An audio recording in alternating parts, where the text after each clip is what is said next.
and kind of almost forget that you said alive. Kind of almost happened. Almost. I was chatting with my wife on the phone. You'll probably hear buzzing because I'm using my cellular device to go ahead and do this live because right now my computer's upstairs. It's been making it a little bit easier for my disaster bench that I got here. This bench is only supposed to be for, you know, those 5-minute repairs and all that other stuff, but because that one is a disaster, I do have to work on kind of getting back over there. But being in this area, it's actually nice, you know, to have like that separate workbench just to kind of, you know, mess around with stuff when you have to. So I'm a little bit behind, so I got let's see. I got to sign into my own thing here so I can see chat because I can't see chat on here. Well, I mean, I can, but it doesn't work right. So, my channel. Boom. There we go. Nice. Don't forget to watch those commercials. Shade Tree, what's going on, guy? What was that? No, not yet. That body's supposed to be here. I think it was supposed to be here like 25th, 26th, 27th, all the way up to like, I think like March 9th or something around there. I think that's when this body was supposed to be here. So what do we got here? We got Dan's Bearded RC. What's going on, guy? We got Instagrammer. What's going on? Instagrammer. That must mean you have like an Instagram account. Owen, what's going on, guy? Almost time, right? Jeremy, what's going on? Good morning. Shade Tree, right? Yeah, man. The indestructible body. I can't wait, man. Does anybody have any idea of what the indestructible body is? Just out of curiosity. Shade Tree, do you even know what I'm getting? Because I think I leaked it out at one point. And I don't remember if I did or not. Dazapaka, what's going on, guy? Addicted, what's happening? Brett, what's going on? Good morning. Richard, what's going on, guy? Stoned, what's happening? Corey, good morning. For the Traxxas X-Maxx? Well, that's my wife's truck, so not for the Traxxas X-Maxx, but you're close. But I didn't know if I had led on to actually what the body is.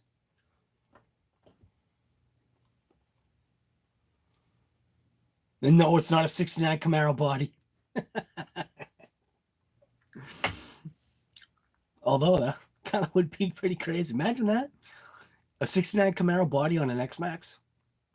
I've seen four-wheel drive. I haven't seen a four-wheel drive 69 Camaro, but I have seen four-wheel drive 67 and 68s. And then obviously you've seen second and third generation Camaros done that way too. Sky and Water, what's going on, guy? For the Kaiju. What, an indestructible body? Nah. You want for your MT410, right? Those bodies are a couple bucks, but when you really take into account, you know, what a body costs, and then the fact that it's indestructible, the only thing that's rough is the wait time, because mine is coming straight from Russia, which is pretty crazy. So it should have some on the packaging. I'm assuming it's going to have like all kinds of like stuff, you know, stamps and all kinds of craziness going through customs, and the box is probably going to be opened. And Moskva, it's coming from Moskva, Russia. Or at least that's the last place. That's the last place that I saw it scanned at, or whatever, however it's coming. That's the last place that I saw that it had some kind of ping letting me know that it was kind of on its way. I don't even know where Moskva is. I should probably look that up. I should probably just figure out where Moskva, Russia is. If I ask Alexa, she probably...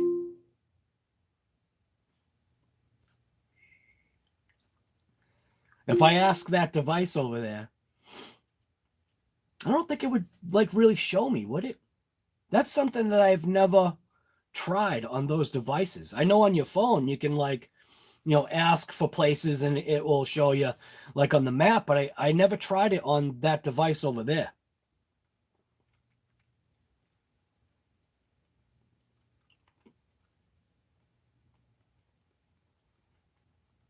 You got Sarge and Larry on the Techno crew. Nice. Calling my name. Yeah, I know. Everybody was telling me for the get the Techno MT410, right? I don't know anything about the Technos. Chef, what's going on, guy?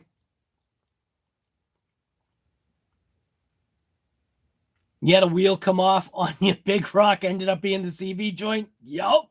That's something that will happen. Absolutely. Dazapaka, does that mean you weren't doing your due diligence on maintenance? That's what I'm guessing. Come on, guy. You still got to maintain stuff.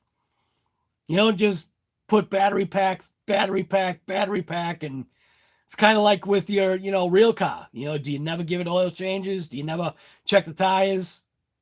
Probably. You should only fix something when something flies off. Jonathan Davis, what's going on, guy? The lead singer from Korn is here. What's happening, man?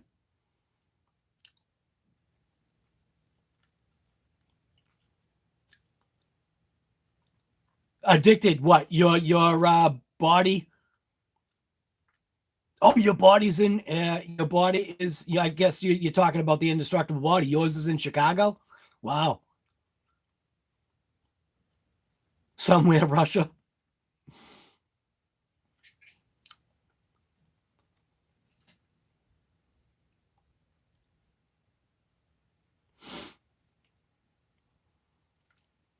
Either one of them is tough as nails. The MT410 is the basher of the bunch, though. Now, how old is the MT410? Because I've never even bothered looking up Techno or looking up the MT410 or anything. And then, if that's the case, when is Techno going to come out with something that's updated or upgraded, right? Because that's like when I got the X-Maxx, that was one of the things that was holding me back, was the fact that I got to stop eating this camera. That was one of the things that kept holding me back because, can I make this wider? No, I can't. End up looking at a wall.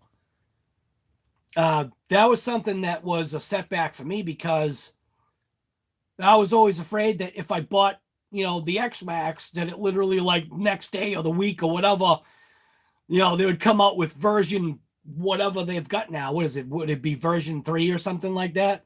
But I should have known that Traxxas is just going to come out with different colors. So, what is up with Traxxas, man? Why is Traxxas coming out with nothing? They came out with the Haas. Come on. You kidding? Right? Anybody think that Traxxas might come out with a no prep car now? Well, you know what I mean. Not the Slash, but an actual... like, well, actually, that's probably what they would do.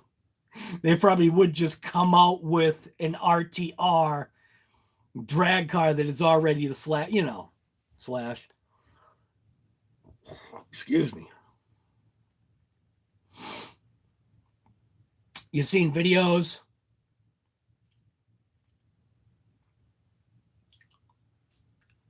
Videos as far back as 2017. Right.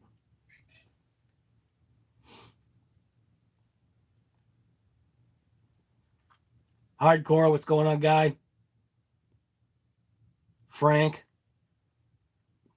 Noggle. I probably said that wrong. Noggle. I think that's how you say that. ARRMA's wheels always fall off. Right. Well, yes. Especially like the Mojave right rears. Those things like to fly off. Kevin Snow, what's going on, guy? Good morning. Traxxas Russell and a Big Rock runner in Southeast Virginia. Nice guy.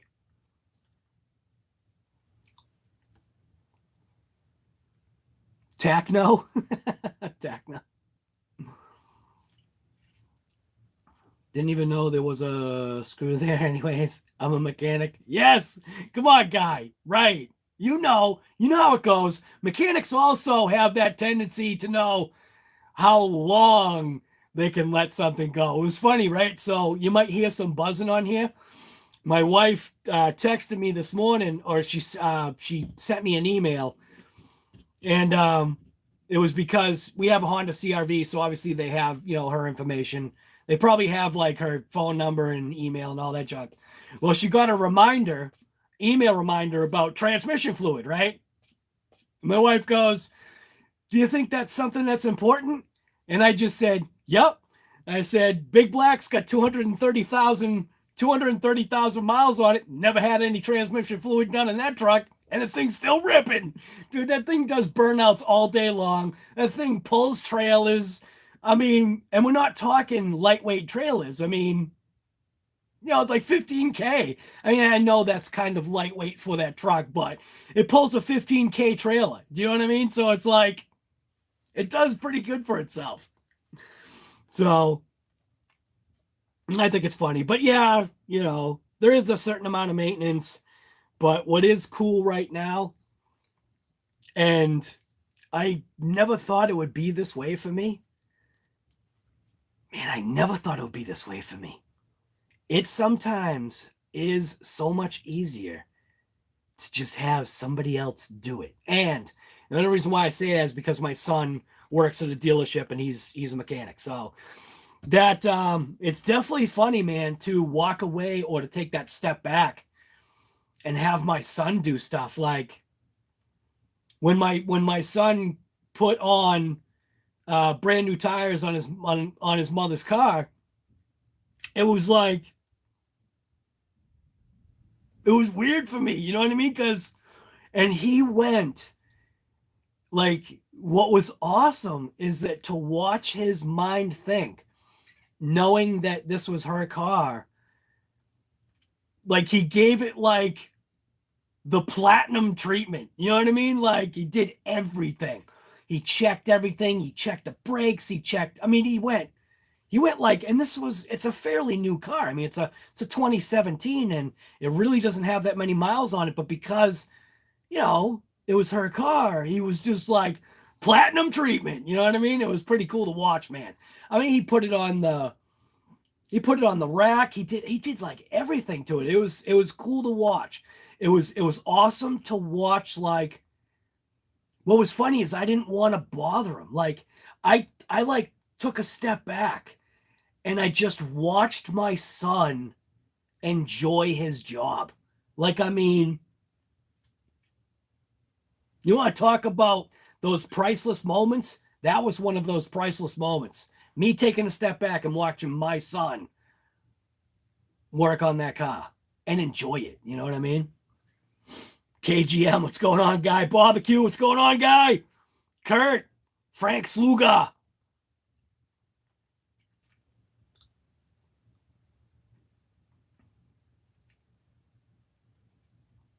What, Frank Sluga thinks he's being ignored? Guy, I can't see the chat when I'm looking over here. So when I go on my ramble, I'm looking at this. I'm looking at the camera. I'm not looking at chat, guy. Yeah, you're being ignored, guy.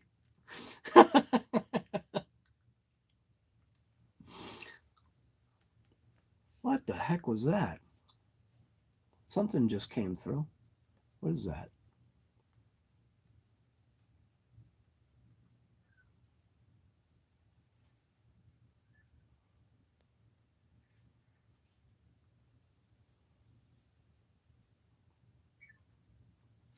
There we go. That's better.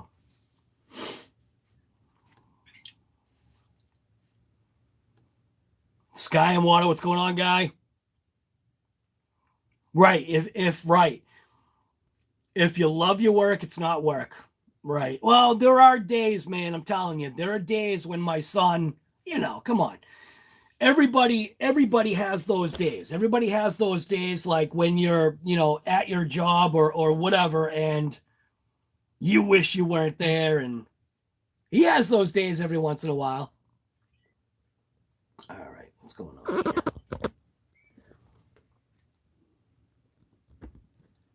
There we go. I have plenty of those days. You don't want to be on the job site. You don't want to be at work. You don't want to be nothing. It happens. GRC, what's going on, guy? This COVID had you wrenching. Never had the time. Right? Right? Darren, what's going on, guy?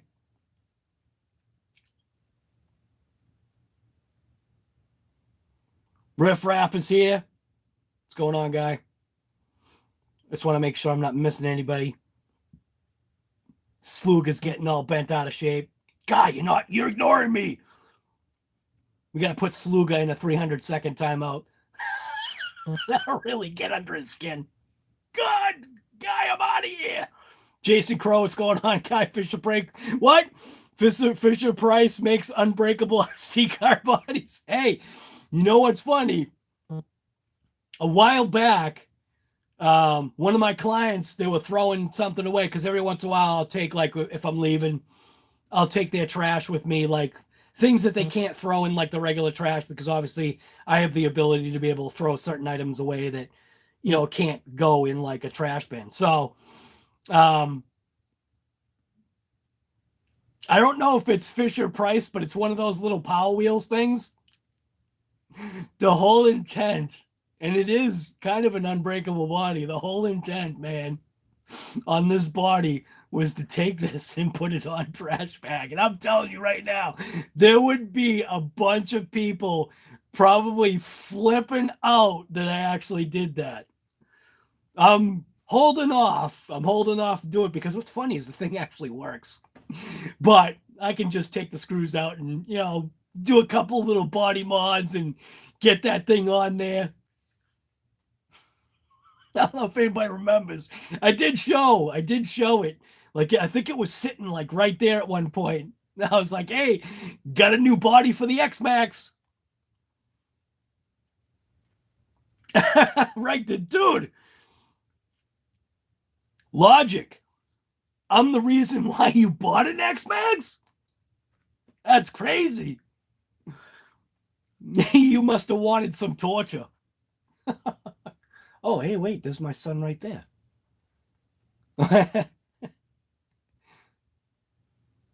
Oh.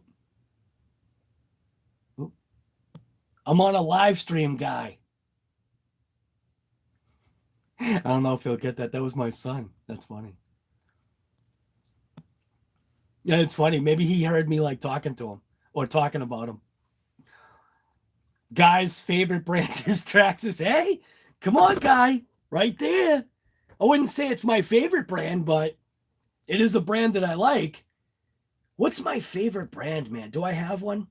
No. I like all brands. And not in any particular order. Ford, Chevy, Dodge. I like all brands. Even VW. That little bug, man. Come on, 53 miles to the gallon on that bug? Like I said, that was hyper mile, and that was pissing people off.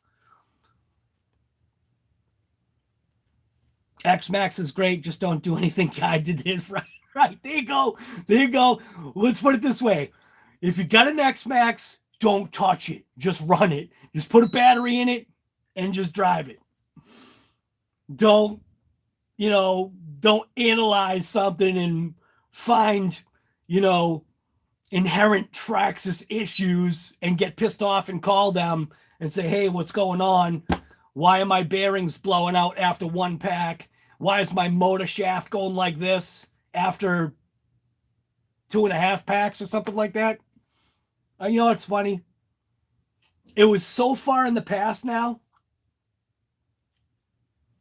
Right here, it's not retaining. It's not retaining stuff anymore. It's not retaining stuff. Did anybody happen to see this? Where is it? How can I do this? Come on, guy.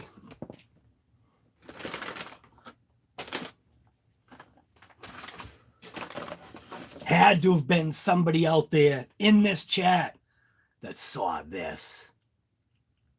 Dude, I'm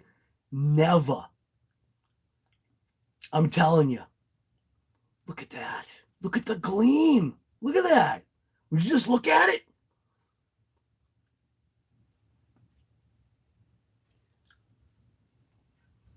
I'm telling you, man, never. I was chatting with somebody on YouTube, forget who it was, but I made the comment that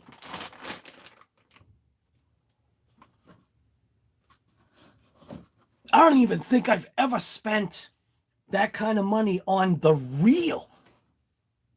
I mean, I know I have, but still, man, when you scale the price, man, that's a scale price.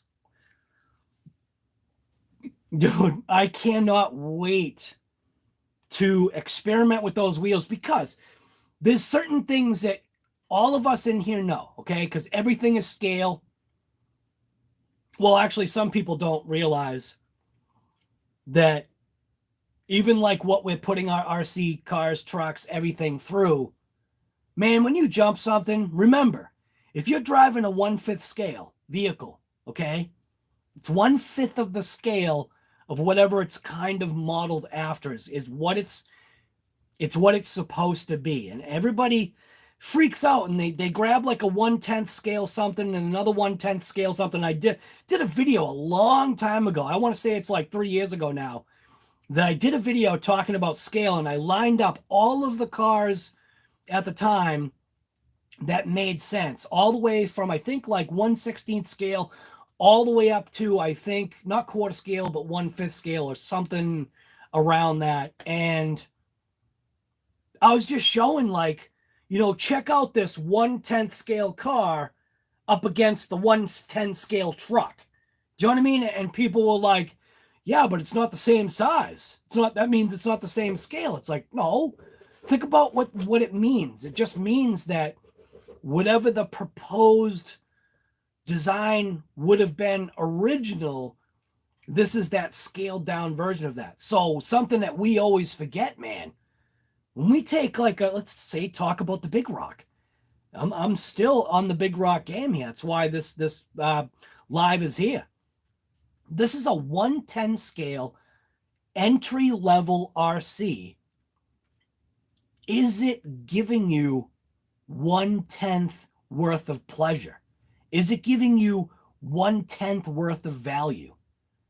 Is it, you know what I mean? Like when you jump it, when you jump that compared to a pro scale or a 1/5 or a 1/7 or whatever, 1/6, whatever the X-Maxx is, it's pro scale, so it's weird. So when you jump this Big Rock and you jump the X-Maxx and they're both jumping the same jump, getting similar results,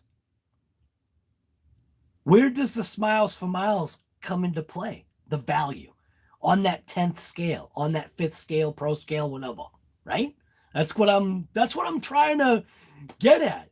You don't have to spend hundreds of well, you don't have to spend on the high hundreds of dollars to get something out there and rip it, which is why, like, this Big Rock is what I just call a grab and go. Now, I think originally I was calling the Kaiju a grab and go, but because the Kaiju's on 6S and it's more of that trick truck, this longer wheelbase on this Big Rock, man,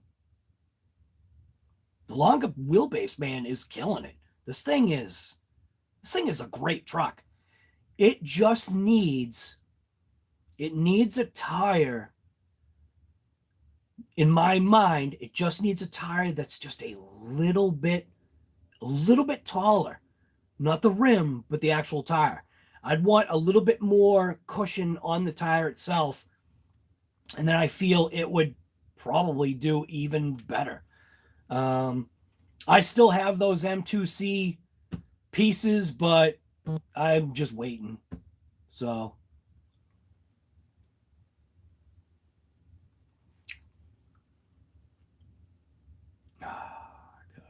answer this.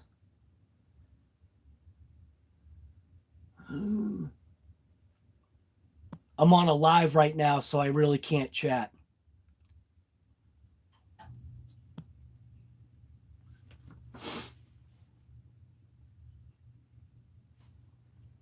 I gotta change glasses. I can't even read the chat. Man, my eyes are just getting worse and worse, man. Can you read the chat? There we go. Now it's crystal clear. Germsman, what's going on, guy? Rocking the Losi laser nut lately. It's a lot of fun, but definitely needs a few upgrades out of the box. I've done servo steering links. Right. Just about any vehicle. You get an RTR and you just get out there and you just get... What does she not understand? Oh, nothing came through. I am on a live, so I can't chat. I don't even know. I can't mess with this right now. It won't come through. Chef, appreciate that, guy. That's right. If you're there, you got 49 people in here. Come on. 49, only 22 thumbs up. Let's go. Come on. Tell YouTube you want more ads. Come on. Just do it. Just live with the ads. It pays the channel. It's what's gonna buy some parts here. So I do want to work on this big rock. Yeah, I want to work on the big rock, but talking about those curl wheels from Reefs RC, man, wow, holy smokes, absolutely incredible. So for the big rock, we did end up getting, those hot racing pivot balls, which it's going to add some weight. 1/10 scale, right? It's going to add some weight. It's going to keep this thing more planted. It's now not going to roll over because it's going to have these pieces of weight.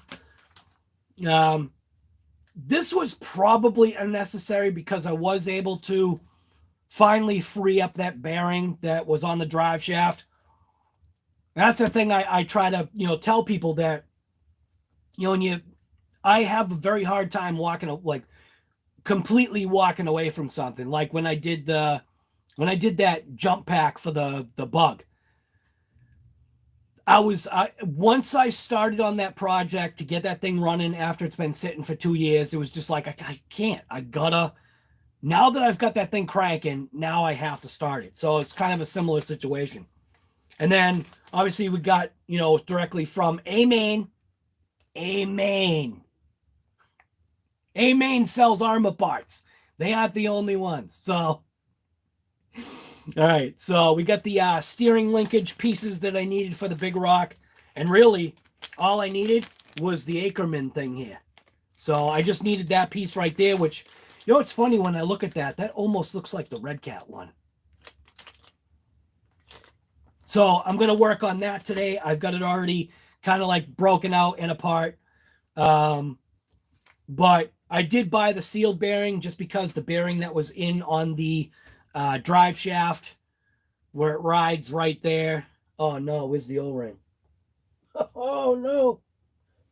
Well, I might have to put another O-ring on. It probably doesn't even matter, though. I don't even know what the O-ring's for, but I did get a sealed bearing. I believe it's the only unsealed bearing that's on the kit is what was on this drive shaft. And it had kind of seized up, I guess. But I put it in the juice, and I couldn't walk away from it being, junk. So the other thing too was when I did the Monster Mojave conversion.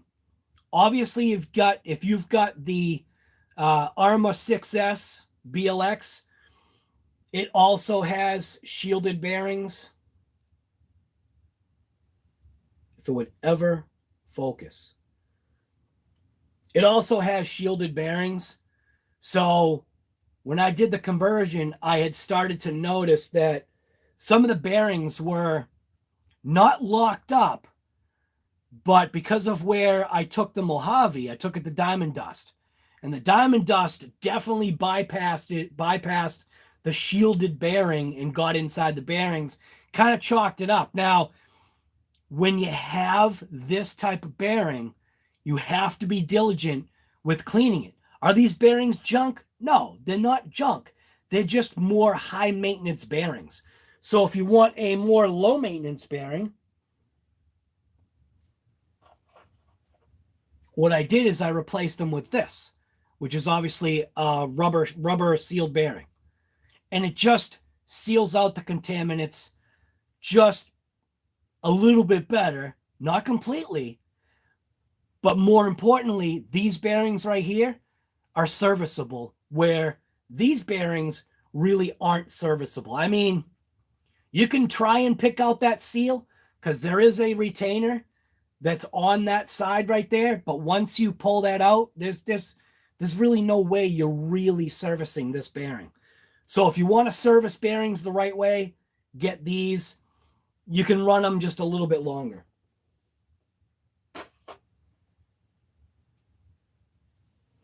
All right. Boost, what's going on, guy? Crutch, what's going on? Try some belted tires on the Big Rock. You'll be like, well, all right. So, Crutch. Now, when you say try some belted tires on the Big Rock, give me an idea of what kind of belted tires that, you know, I should try on there. And the only reason why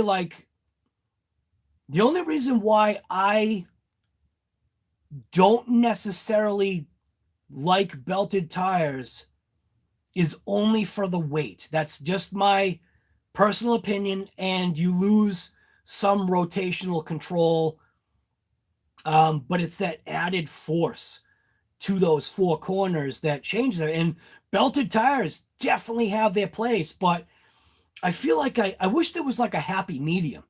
I wish there was like a tire that just had, I don't know, man, just a little bit more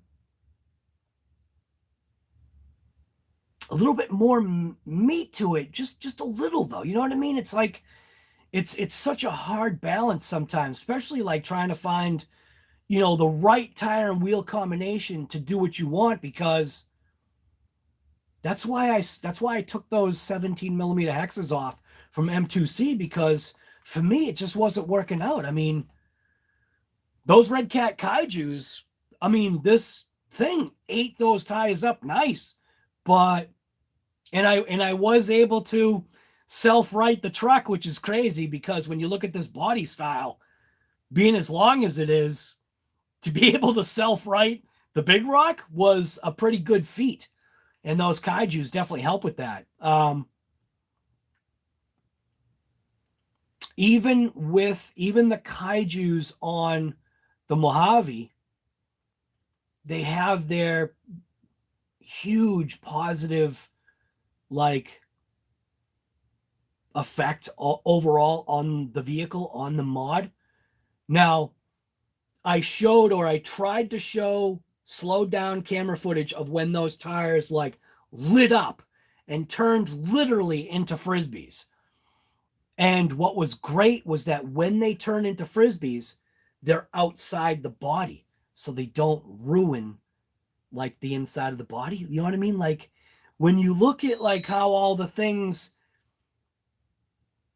why my modification is what it is, it's not just throwing tires and wheels on it, because if you just throw those tires and wheels on it, it's not going to work. If you do the little bit of a mod that I did, it definitely works. You don't hear anything? That's my son. How do I see? Does anybody know how to operate an iPad? Oh, there we go. Oop. Oh, why does it do that, man? You know what? Apple is annoying.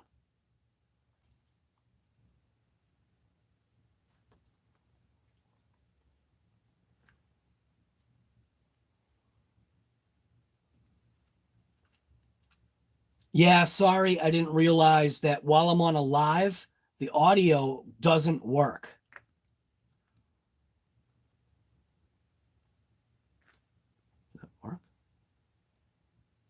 And that doesn't even work. How does this work? Yeah, I didn't realize when I'm on a live, the audio doesn't work. There we go. Sorry, I'm just on a live, so I can't chat about things, and I haven't had a chance to check outside yet. There we go. All right. I still don't know how to use this stupid iPad, man. Ugh. I forget how to use it. There we go. Come on. Try to catch up. Apple, nah. The Germ, what's going on, guy? Three Sons, what's going on, guy? You getting a Galaxy Ultra today? Ooh, it's a couple bucks, man. You love them on the Kaiju. Actually love the whole rig minus the upper front arms. They break. Right, but Sky and Water, have you done the WD-40, like the WD-40 mod? We'll call it the WD-40 mod. I got that from Gus's Custom Creations. He basically just said, guy, WD-40 the upper arms and you'll be good. Right. WD-40 soap mod. You know it, Aaron. Hopefully I didn't miss anybody. Renee, what's going on, guy? Thank you. Appreciate that. Don't forget, if Integrity, what's going on, guy? Good morning. Don't forget, like, if I miss you in the chat, I don't ignore anyone. So if I don't respond, it's only because I don't see it. When I'm looking at this camera right here, I see no text. So I have to look over at my iPad, and if nobody does the RC Guy Garage and it shows up as a little red thing, I won't ever see it. So, but right now, I'm going to actually work on this thing. My son's still... Is there a way to do like a split screen on an iPad?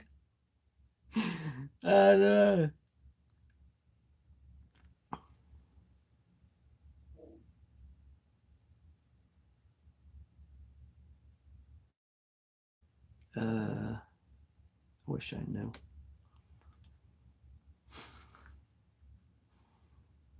I don't know. Not funny, huh? You own an iPad and I don't even know how to use it. I mean, I do. Kind of know how to use it. All right. So I'm actually going to get to work on this big rock. Today, it's only... I'm going to guess it's like 18 degrees right now, or maybe 19. Maybe it bumped up. Alexa, what's the temperature? Right now, it's 18 degrees Fahrenheit. Good guess. Enjoy the sunshine, Tim. The sunshine. I ain't enjoying no sunshine today. All right. I'm just going to switch over.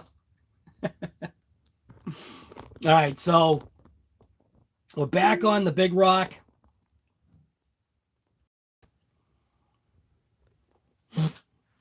So we got the Hot Racing ball ends, pivot ball set for the ARRMA 110 scale 4x4s. This was what I was having some problems with. And I actually think right now, I don't know. I don't know if I should replace these or not, because it seems like kind of like a waste of time. But so I did obviously break the steering portion of this car, which is still in the truck? No. So this is going to be fun because I don't remember how I took this thing apart. And I'm not doing instructions. So I actually don't even need this piece right now. This piece can get out of here.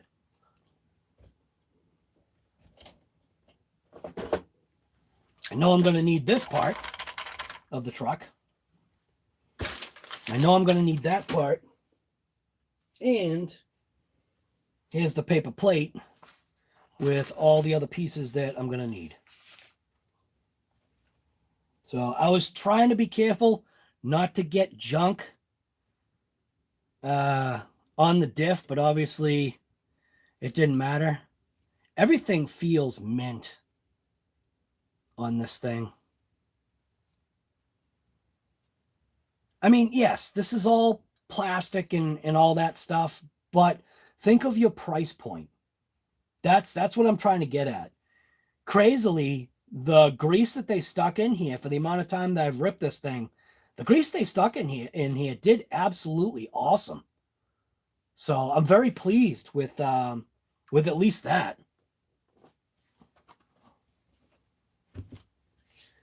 All right. So basically all it was I broke this part, so I'm just going to replace that piece. Now, the question is, yes, so it went this way. Yeah. All right. So that's easy. So this is all this is. This is literally just replacing that one tiny little broken piece that happened right there. What a shame, huh? Almost would be cool to, knowing that that's a break piece, right?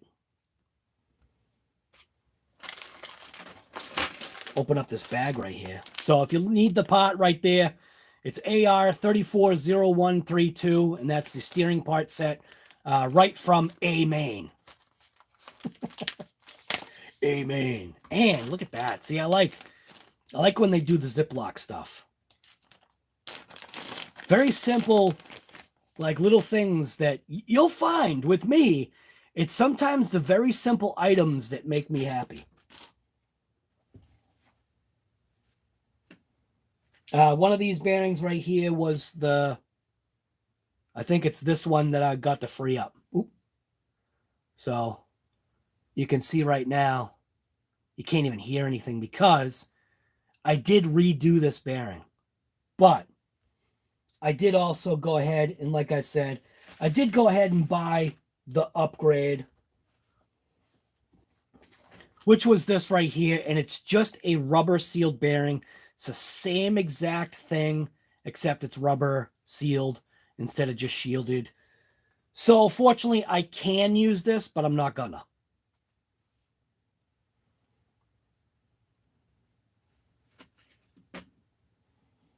Also a good time when you pull your pins out.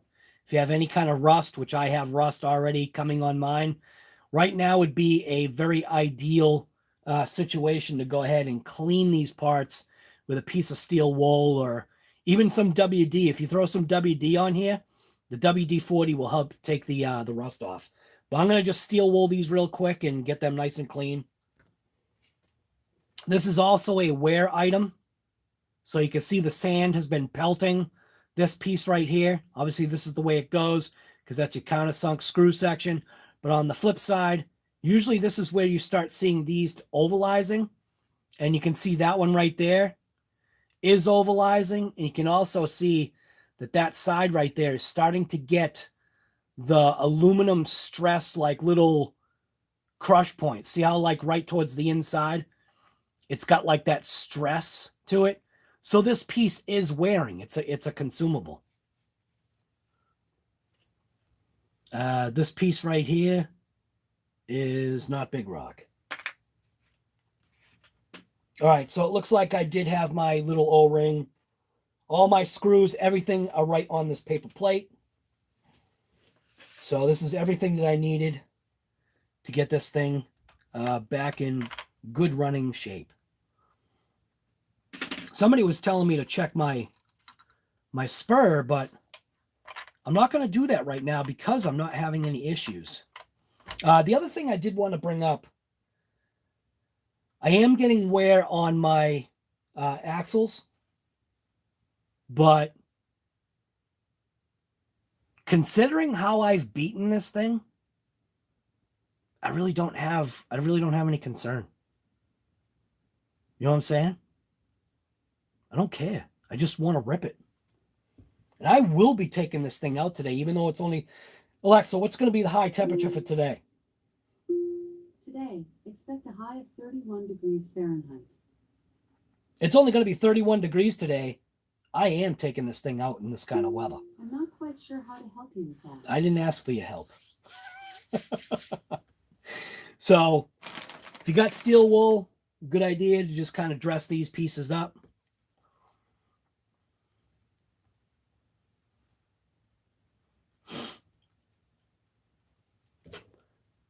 Hey! Rosemary German, it's been a long time since you've been in here. What's happening, guy?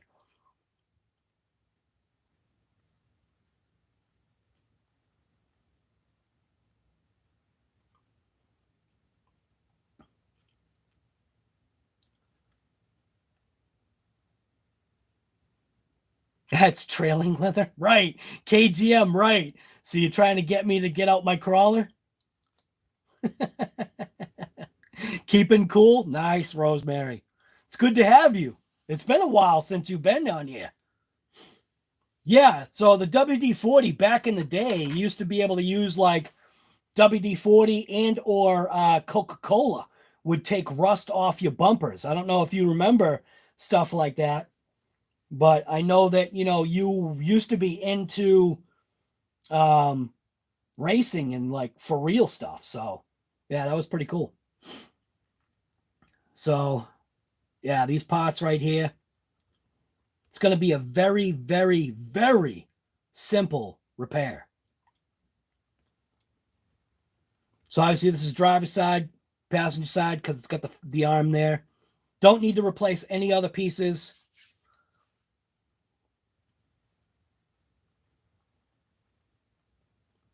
Who Walk Rock 305, what's going on? Good morning to you.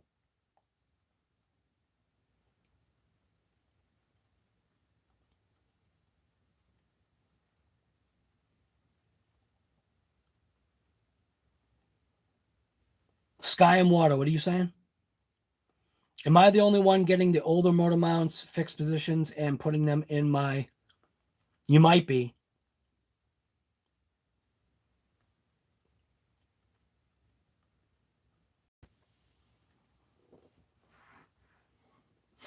All right. So basically just going to flip over these parts here. Get this thing swapped out.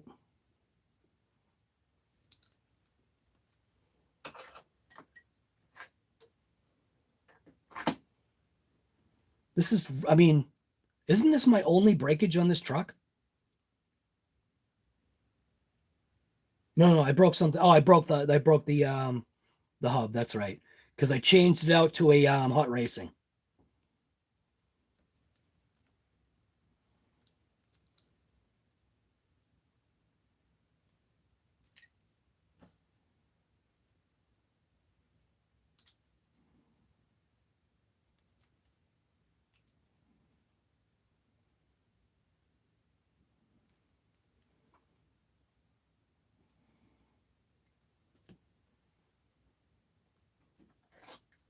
One thing I will say, man, these piece of junk, I keep using these, but these things are junk.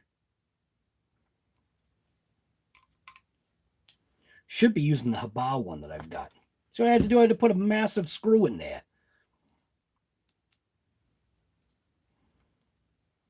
Ah, see, look at that. Piece of junk tool, man.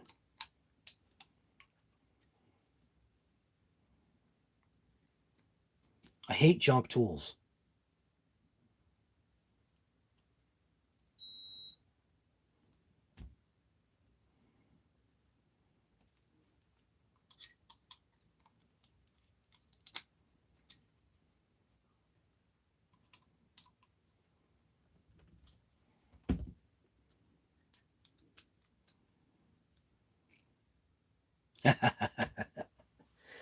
I should just throw that thing away. It has its place. You can't even undo that piece with this one. Should have just used this Hobao one in the first place. Not that piece of junk. So one thing I was curious about, does this have a sleeve? Nah, no sleeve. That would have been asking too much if there was a sleeve, I guess.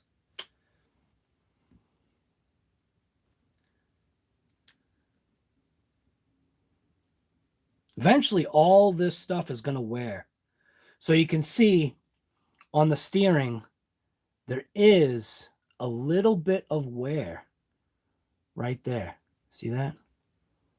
So here's something to think about. Like, if you're really kind of concerned with something like that, you could always take one of those little slivers of, you can even take like wax paper. Take wax paper and put a sliver of wax paper in between there. Kind of almost like a, like a washer, kind of. It'd get chewed up pretty quick, but so I want to make sure this isn't too tight, but I also want to make sure there's a little bit of play.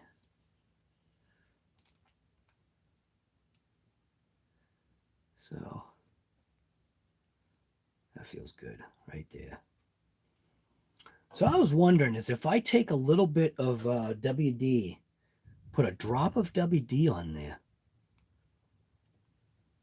I think I might do that.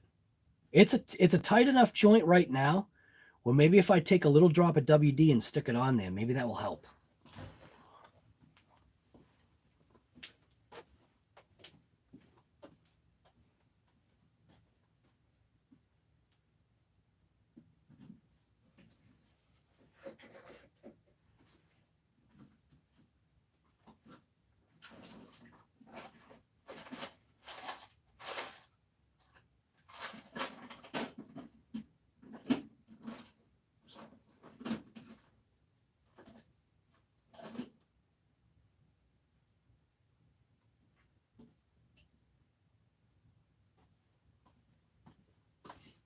Oh, it looks like I actually don't have any WD. So I'm going to use Kyosho 25 weight shock oil. Just going to put a, just going to pop this out real quick again.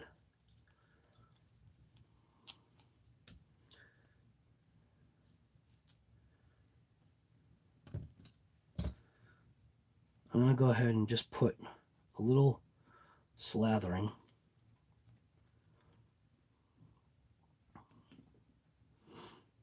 Right on there. Just a little bit.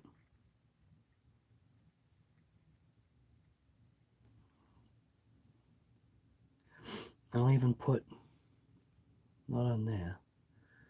Should put it like inside. So, oh, did I put it on the wrong? No, I didn't put it on the wrong side, did I? No. Did I?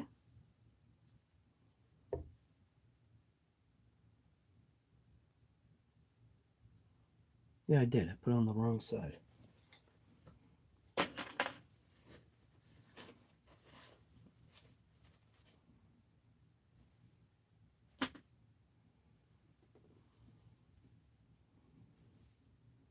What I wanted to do, I want it like that. So I got to put it on this side. A little bit on the inside, maybe too. Just like that. I'll put some, oh, I should have left it like that because that would have been fine. Put a little bit on the inside.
Nice and free. Nice and free and no rock.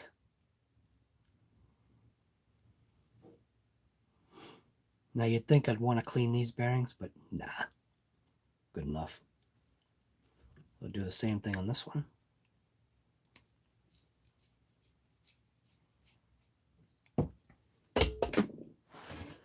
Gone forever. Big head, what's going on, guy? Always breaking stuff. No, not really. Sometimes, but that's everybody. Everybody breaks stuff.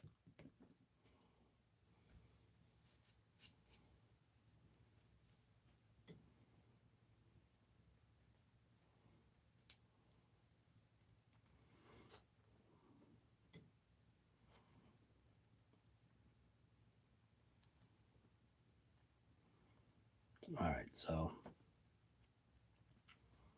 you just did that same thing. I just did a little bit on there. Just a little on there. Make sure you wear gloves.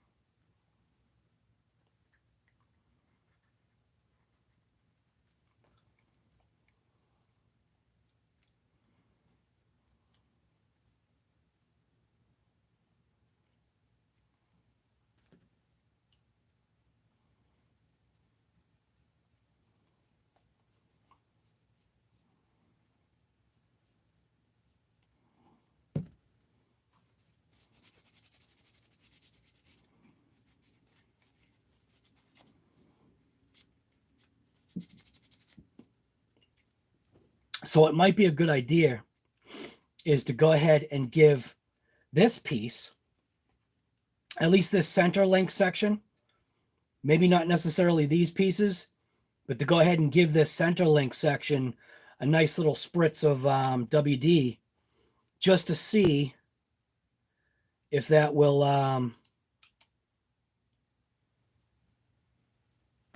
you know, make it so the piece doesn't break like this one did.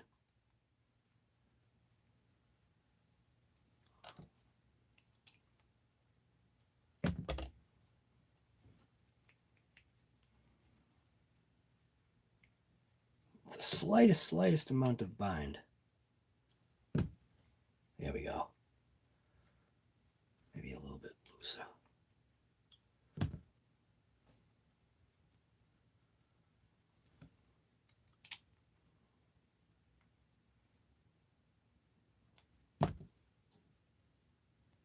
There we go.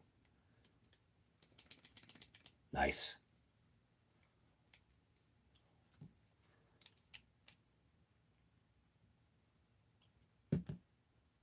That. Cool. That works for me.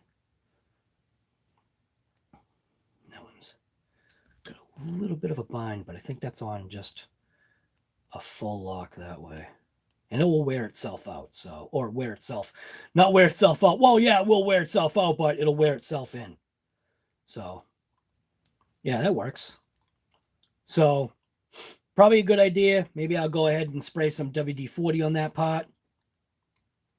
Let it soak in, but that'll be after I get everything together. I'll just bring it out in the garage and just give it a couple of squeezes of WD. So now I'm going to go ahead and install this part.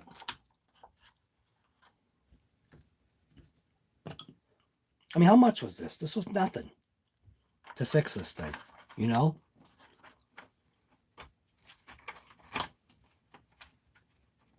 Not nothing, but yeah, nothing. So what I should do is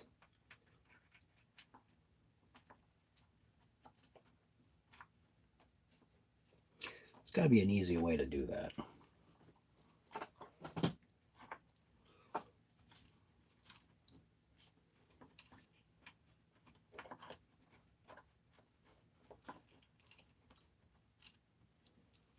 So what I'm trying to do is I'm trying to get that key, that slot into there. Might have been easier just to do it in the truck. There we go. That one's in there. And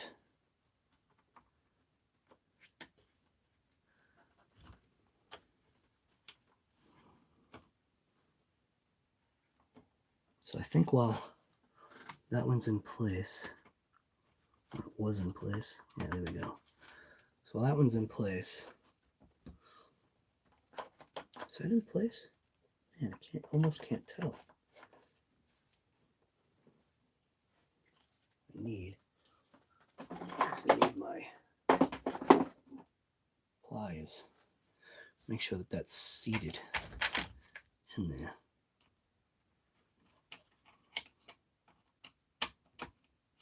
There we go. That dropped down. I gotta see what screw it is.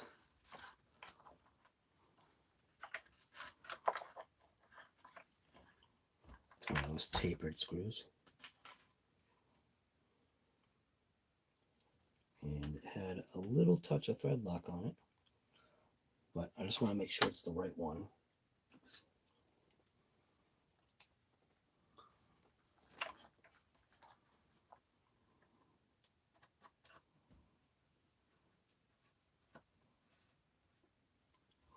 I think that's in place, right?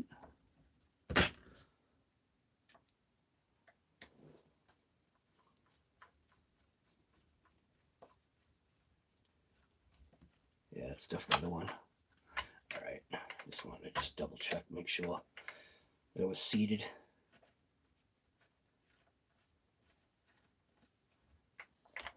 All right, thread lock.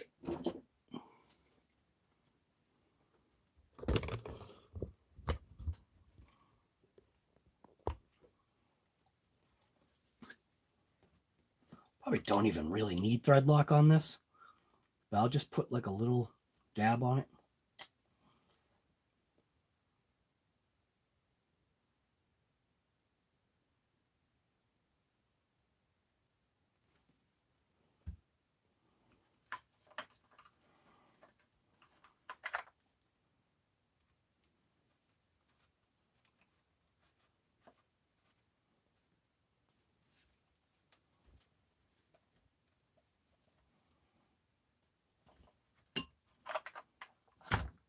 I'll get the other one in place.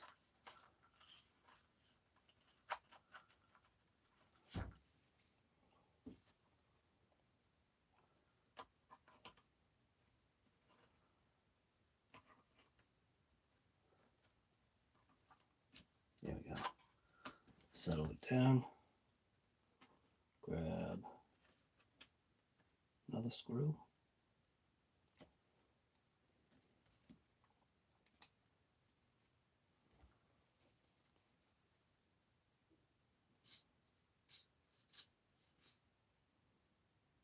Whoa, that's a little bit too much.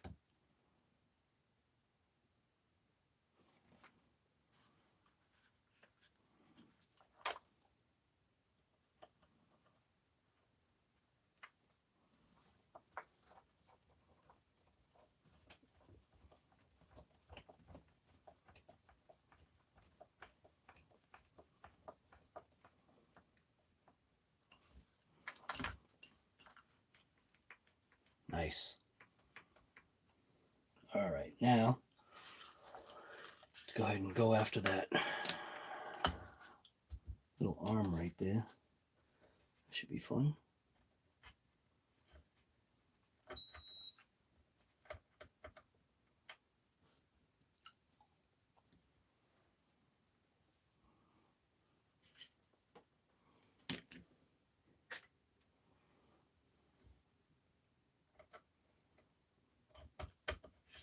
There we go.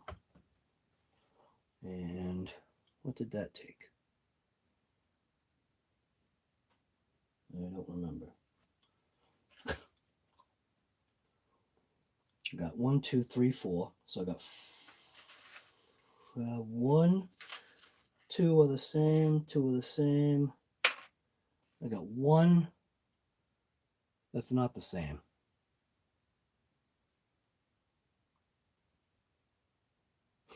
I got 1 that's not the same. All right, so I know hinge pin had 2 of these, which I believe were those. So hinge pin had that. And I had 2 So this one was for this. Yeah. So that was that one.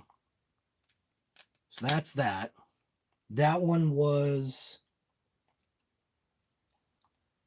Is that one of those big ones?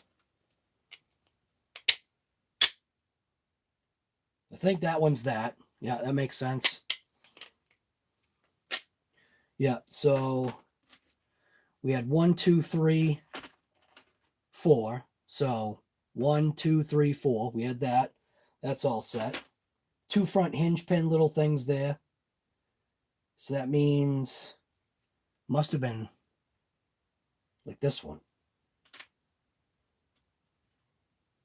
So I got 2 that crap.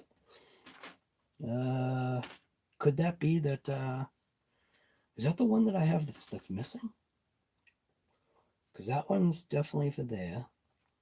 So these ones I know go for the steering. And I got these 2.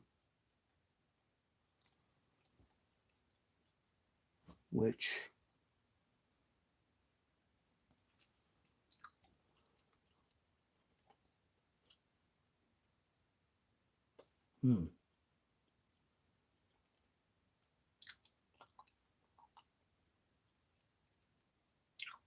Yeah. All right. Steering. One of these must be for the servo, I think. But then what's the other screw for? Oh, wait a minute. I'm missing a screw. Because 2 screws went in for the bumper. All right, so those long screws must be for the bumper. 1, 2. No, that's for the steering. These must be the bumpers. That means I'm missing a screw then. Uh-oh. Oh, no.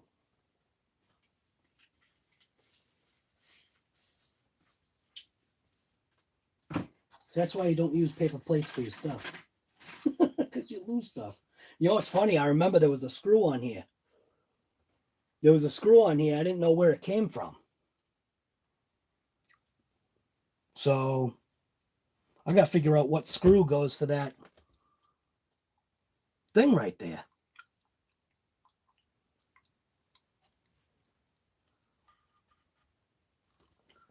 And I don't think it's a...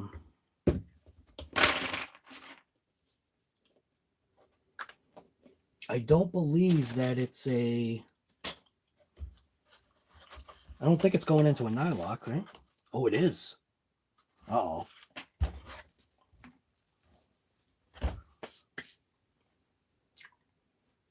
All right. Well, I guess that's why I've got this kit. So when I lose screws and I vacuum them up, at least I've got screws to go ahead and replace the ones I lost. So I'm thinking maybe it's this one. It's going to get the gold screw treatment.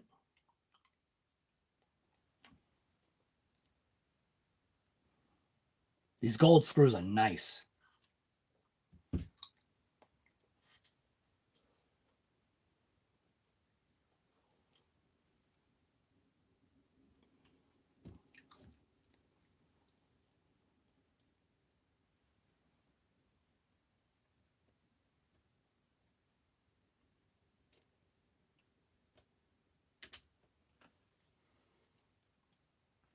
They're nice, but boy, this is a tough... it's a tough little spot to get some screws into.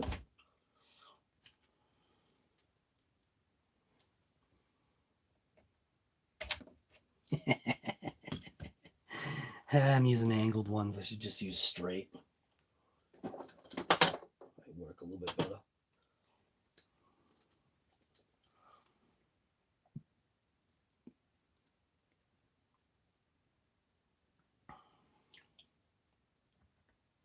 There we go.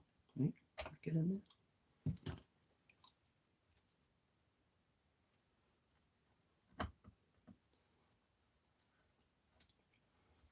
Looks like that's the ticket.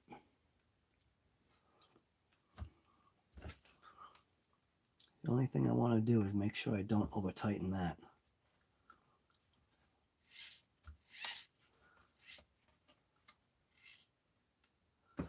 Actually, I can't over tighten it. It's on a ball.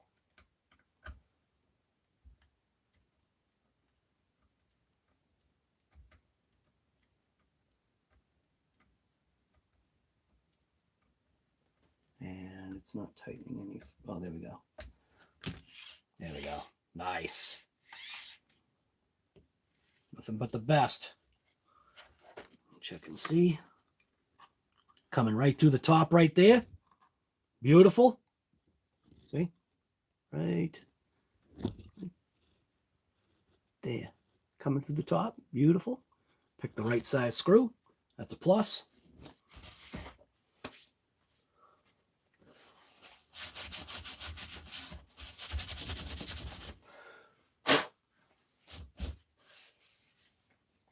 All right. Now, going down. Fingers are greasy now.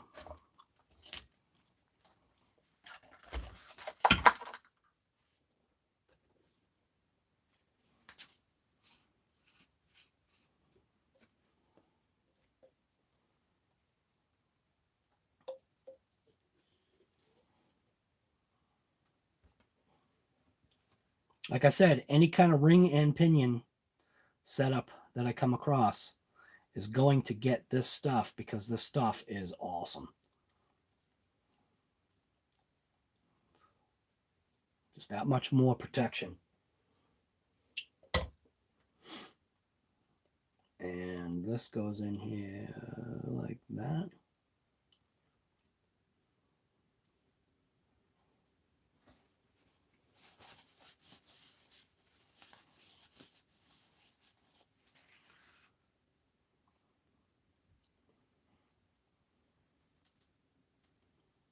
But what way, though?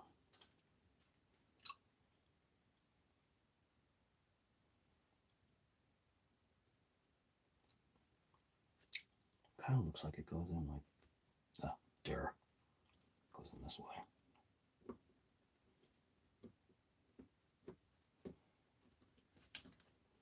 Nice.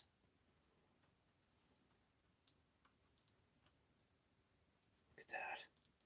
Let that thing eat. Look at that. Yeah, beautiful. Good stuff. All right. We're good there. Now I guess I can just go ahead and slap this piece on. Look at all the sand on there. So you got to be careful, man. Look at all the junk on there.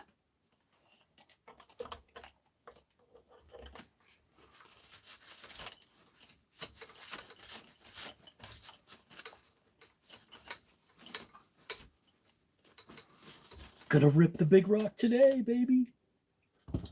I should probably dress these pens while I'm here.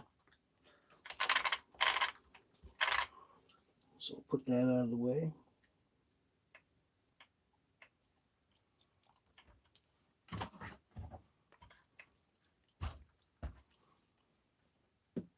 Get the steel wool. Dress those pins up real quick.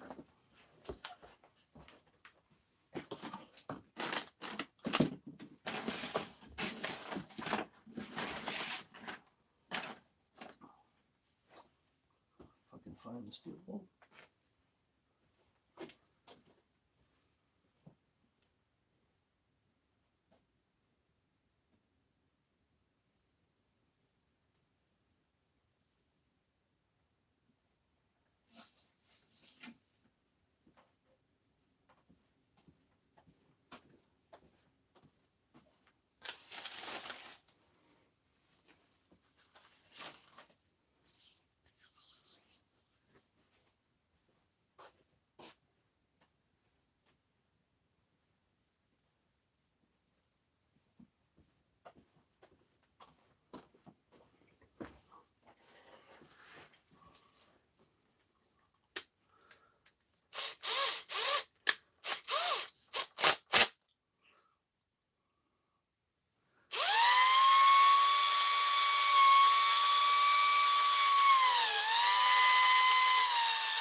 that's all set.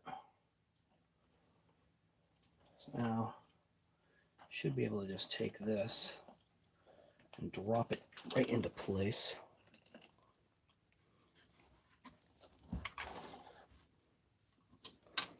I think I might have to lift this up a little bit more.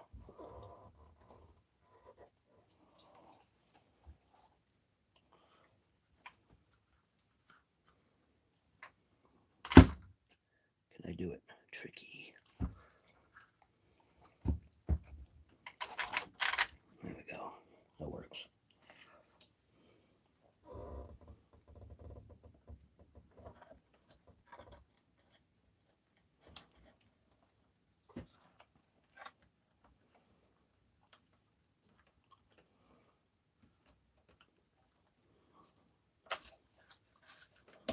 Nice. This Big Rock's a great little truck, man. I'm telling you. Even with how no contaminants got inside of this seam, that was pretty surprising to me. Nothing got in there.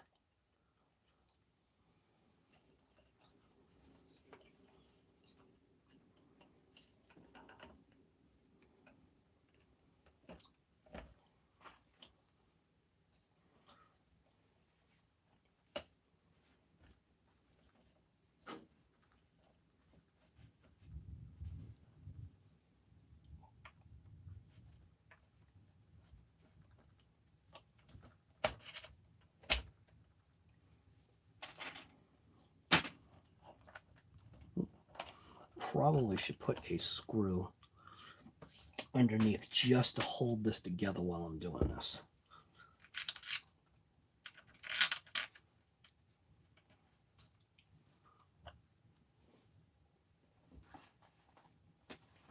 That's where that driver comes into play.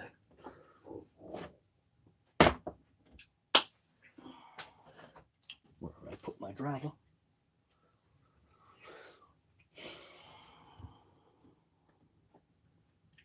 Oh, did I leave it upstairs? Crap.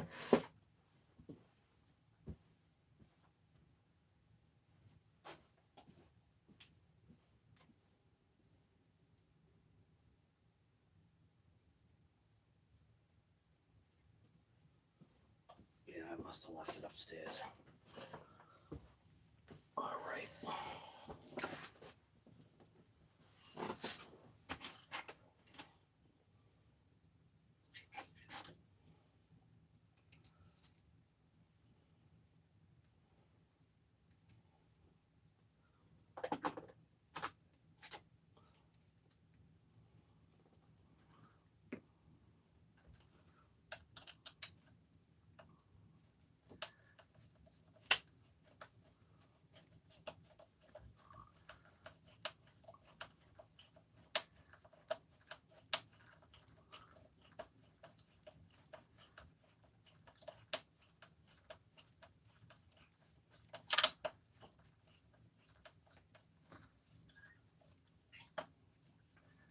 Jeez, the heck?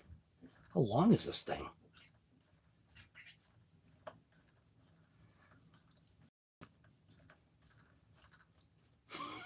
The heck? Is it really that long? Ah, the stupid thing's turning.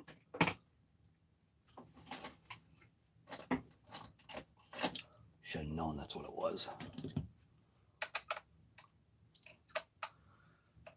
Why I'm not using my Hobao stuff. Ah, that's better. There we go.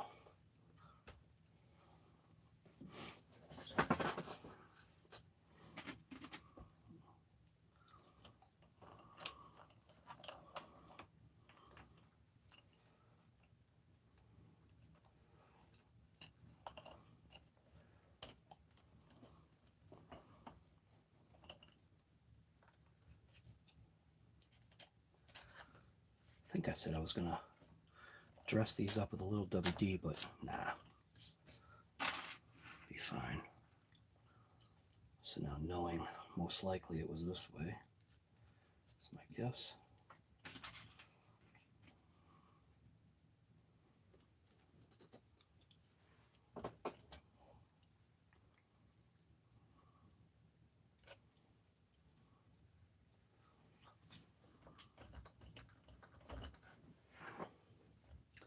so much faster with the driver.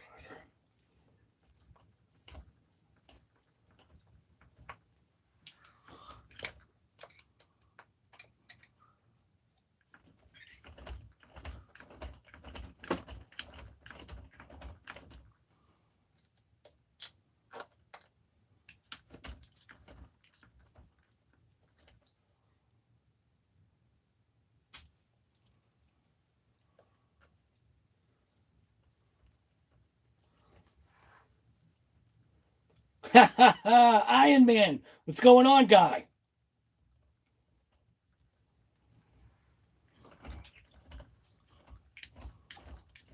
Iron Man has entered the building.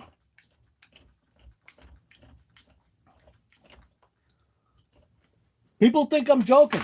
That's Thomas Downey Jr. That's Iron Man, man. That's the Iron Man, man.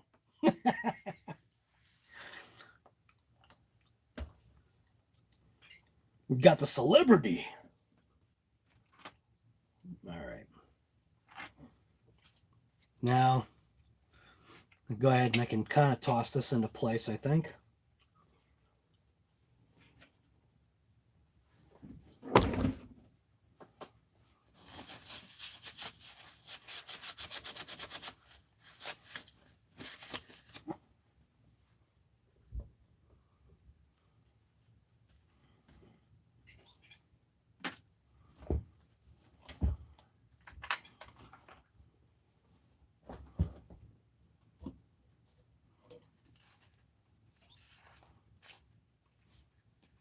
If you don't believe me, man, just do it.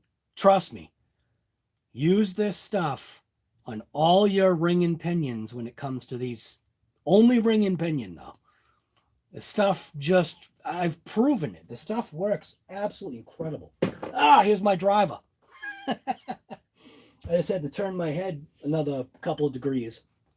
And it was sitting right there. But I don't know where my bits are. My bits here?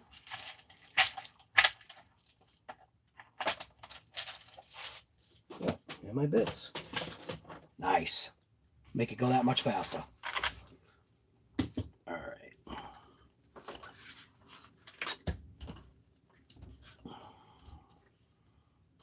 Let's now go ahead and install this thing. Now this piece is getting mangled. So at some point, I'll obviously have to replace the skid plate, but it's still working. It's still doing its job. I'm not forgetting anything, right? Nope.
Now, that screw goes right there.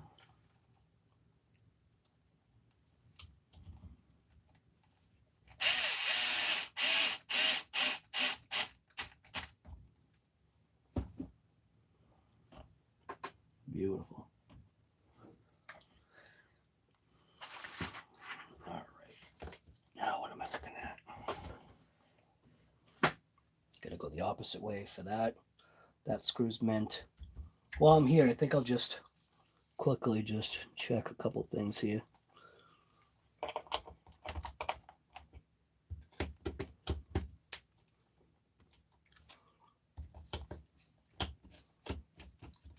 God, nothing needs to be touched. Everything is meant. Oh, that one. Little tweak.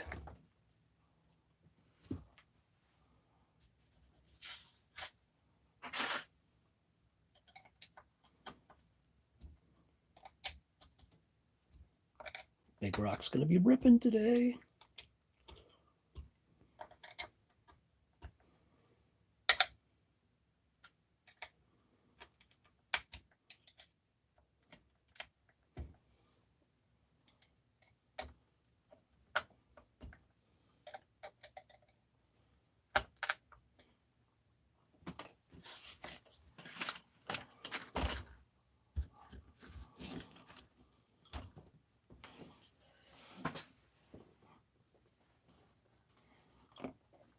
All right, so do I want to go ahead and replace that? That actually seems like it's all right. So what I do know is that my front ball ends, those are junk. These ones right here. So I will end up replacing those.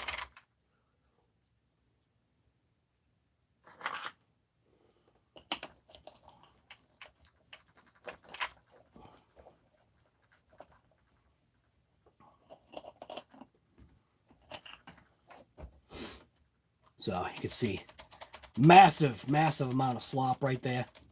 Hopefully it's just the ball end that wore out. Guess I'm going to find out in like a couple seconds.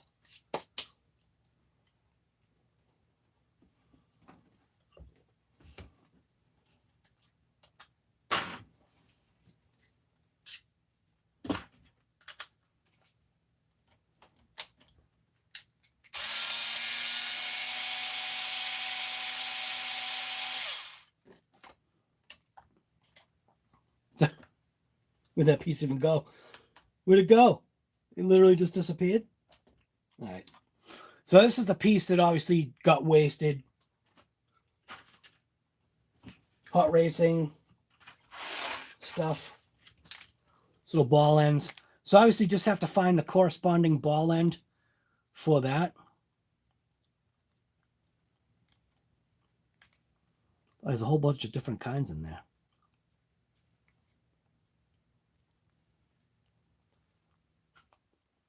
So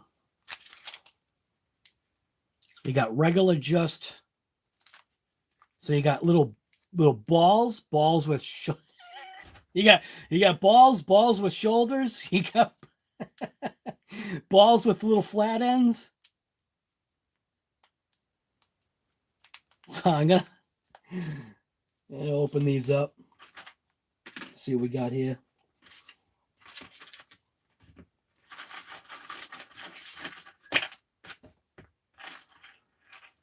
Get these pieces out of here for now.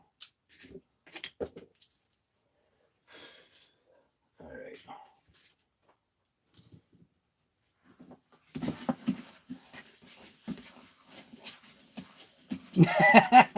Time to replace it with an X-Maxx? I don't think so, guy.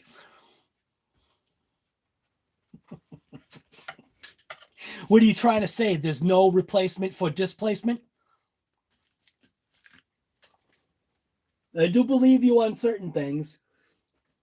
But you know, things have changed. That used to be the way, that used to be the saying that there's no replacement for displacement. But turbos and all kinds of craziness have definitely changed that scenario. All right. So I'm literally just going to crack open the whole thing here. Let's see what we got. Look at that, huh? Yeah, look at that. Some glory right there. Whole pile of just goodness. Those kind of just look like pomegranates. Don't eat those. All right. So, looks like it might be the flat with flat. I don't know. I can't tell. Is it a flat with flat? Kind of almost seems like it doesn't fit. Oh, no, it does. Never mind. So it is. So the piece that I had in there either was worn down. It looks like it was broken. Yeah, so that piece actually got broken. Replacing it with that piece, I think there's a little bit of a difference there. Go ahead and pop that in. I don't think there's one bigger side. That side to that side, maybe.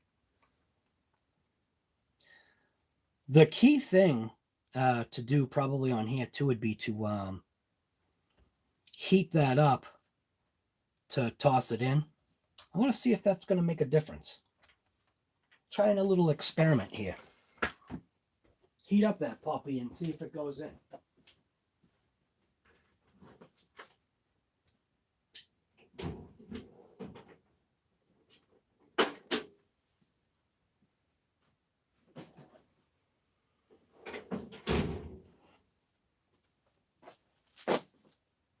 The saying used to be, there's no replacement for displacement. And that has all changed. That's like old thinking now.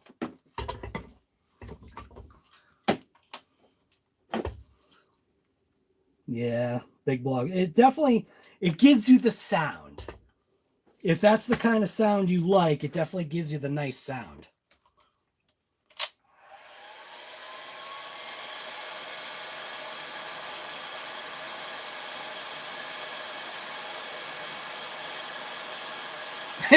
No, I'm using this. There ain't going to be no smoke. Plus, my wife's not here now. I just want to see if this works. Kind of seems like it should. Oh, my God. Look at that. Yes. That worked mint. That's the way to do it, guy. Nice. That thing went in there. Mint. Just a little touch of heat and that thing just snapped right in there. Nice. All right. Love it. Now trying to get that in there, though. That's going to be some fun. There we go. There we go. Oh, that's beautiful. Yeah, it's a big difference there, but now it's the inner is junk. I don't think I'm going to just, because I'm lazy, I'm just going to leave the inner.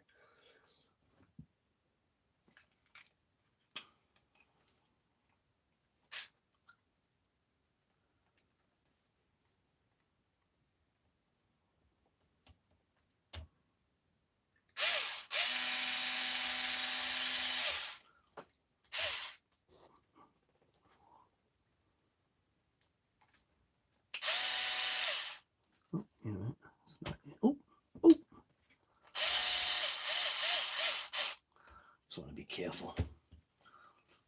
I don't want to wreck anything. Nice. Ah, it's mint. Much better.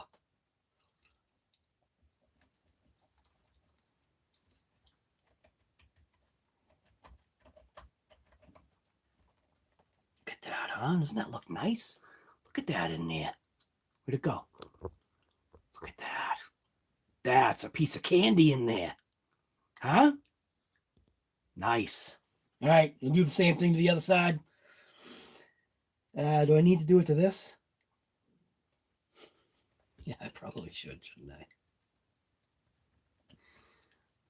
I? Really wasn't interested in doing all this kind of work.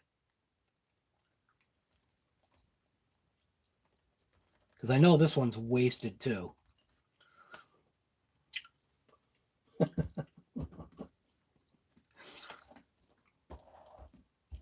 All right. Might as well. Might as well do it the right way.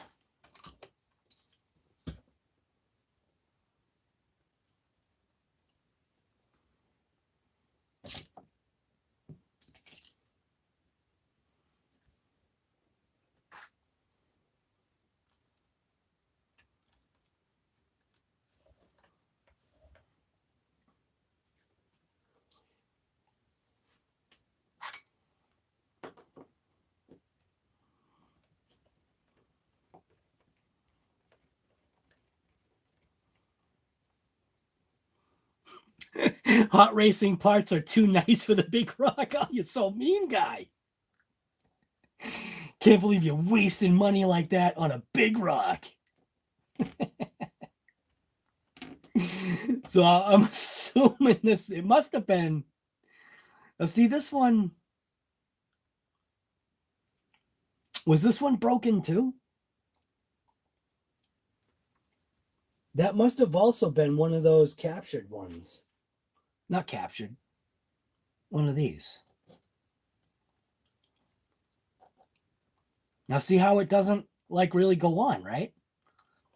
So I'm going to heat that up and it's going to slip right over it. Nice. You could just smash it on, but why not just do it this way? Do it the right way. The right way. So I make sure I don't overheat it and melt it.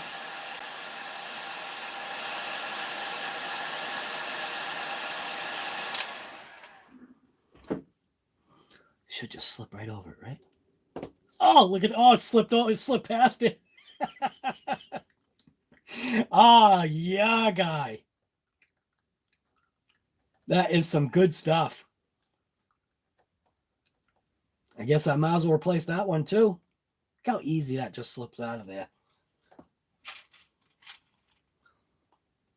Hot racing pieces of candy.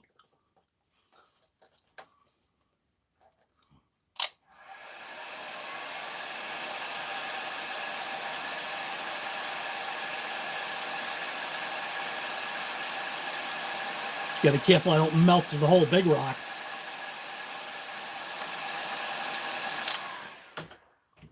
Big rock is plastic. You know it'll melt. Look at that, huh? Nice. Wow, huh? Look at that. The big rock is getting some upgrades. Woo.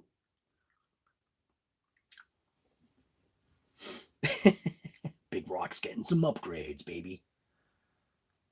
Wow, look at that. So that even tightened up too. Ah, that's beautiful, man. Some good stuff. Now, those look like they're the same length. Love it. Now, I will keep that washer on there just in case.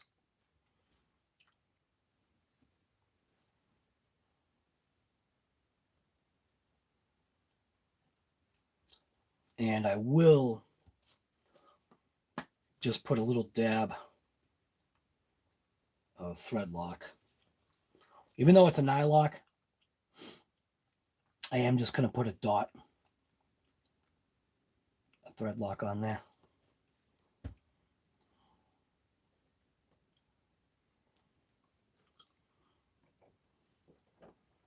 Big rock's getting candy. Nice. Woo! Some good stuff, man.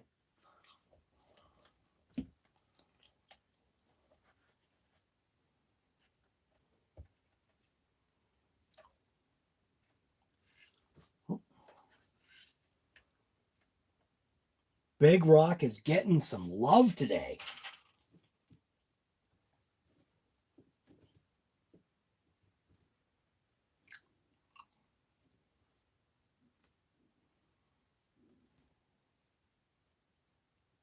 Now, is it these ones or the longer ones? And it's the longer ones. Cleaning up that rust once. Nah, guy. It's come on. It gives the big rock character. Shows that it's used and abused.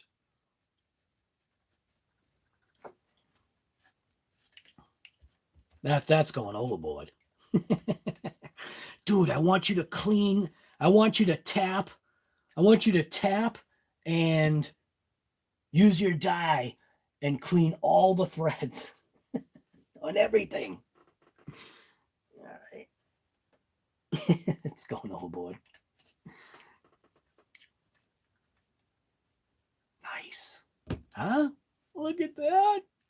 Oh, that's a thing of beauty. Love it. I think I'll leave the shock ones alone, though. This is too much. This is too much work here. It's supposed to be about getting out there and ripping it, not constantly working on something. Oh, I shouldn't put the other wheel. I can put the wheel. Got it.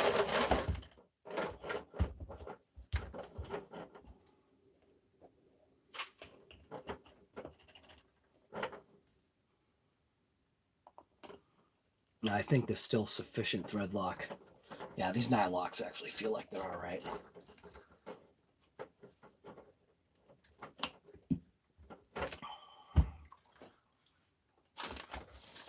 I should probably do this front bumper now.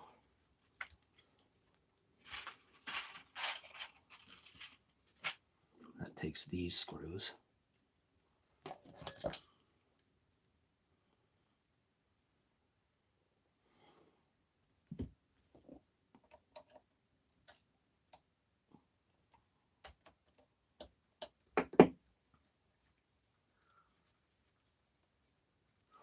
Tricky, huh? You see that?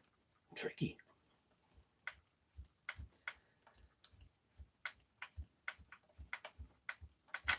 Pound for pounding right here. Who needs to build a kit? I did. I built tons of kits back in my day. But I did. I built the Kyosho, and I built the phaser. So I did kits. I did 2 kits. I did my kit's worth of stuff here. All right. So, I know it doesn't count. You hate rust? Right, guy. Dude, you should see Big Black, man. Big Black is crying. Big Black is not a happy truck right now. It is crying so bad because of the abuse I've put that thing through. Make sure you don't have a trash bucket right below you for your screws and tools to like fly into.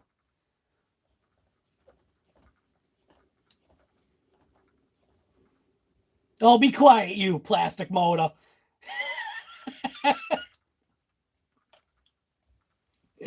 Yeah, the visible V8 thing that I did. Yeah. How much is the Mojave EXB in the US? RC Mass Master, can't you just ask Google that? Just go, how much is Horizon Hobby selling the Mojave for? Oh man, I can't believe I just used the devil's word. I just used the devil's word. See, they got you pre-programmed. Can't believe I just said that. Type in a main. I just used the devil. Yeah, you old super. What KGM? What year Super Duty did you have? Did you have the 7.3 Titanic boat motor?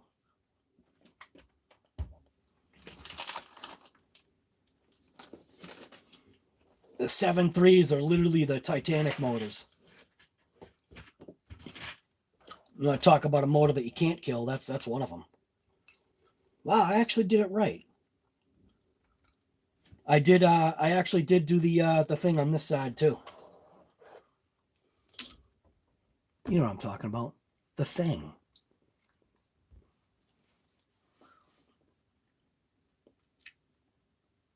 The Limitless roller is over 400 now.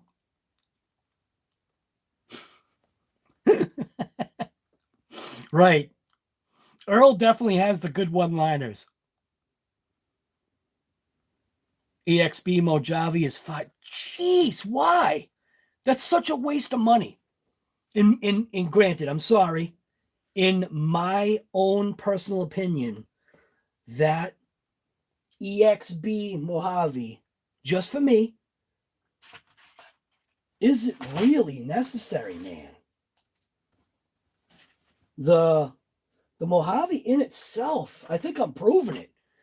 My Monster Mojave is an original version 1 6S BLX Mojave. The only thing that I changed on it as far as parts was one rear arm, because I could care nothing about, oh, I got a broken little piece right there on this. Didn't even notice that.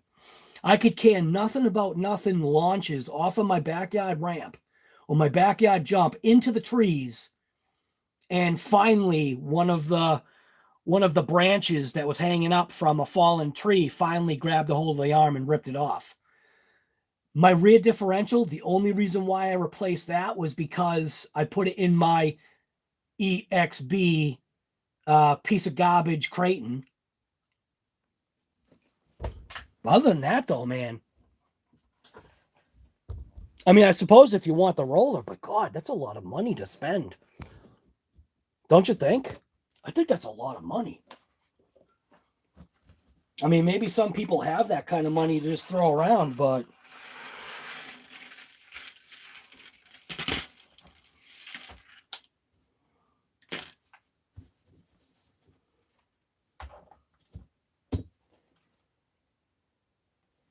looking for one of those little small wrenches. I thought I had one here.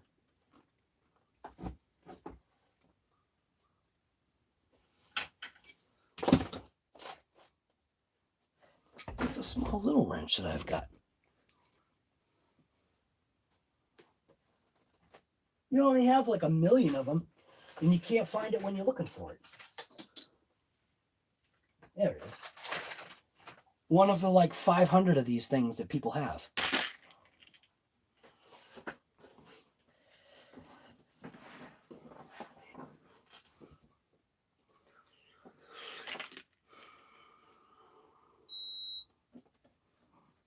So I can go ahead and melt these down for parts.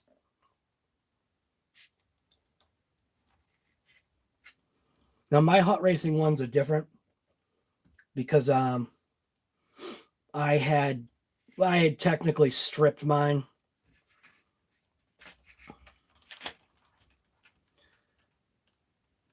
I didn't use a huge amount of strength either to strip the threads on these hot racing things. They just, I don't know. I obviously gave it one extra twist. I mean, it's not completely stripped, but you know the threads are wicked weak on there anyway.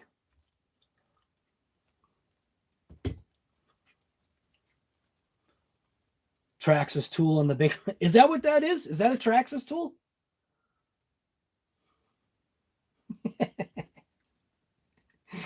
I don't think the Big Rock came with this, didn't it? I don't think the Big Rock came with the big massive wrench, because this would be more Big Rock style. Earl's just trying to cause trouble here. All right, everybody, get him. Get him.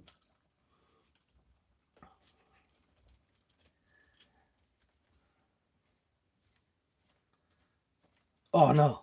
Putting the washer on the bottom. I don't want the washer on the bottom.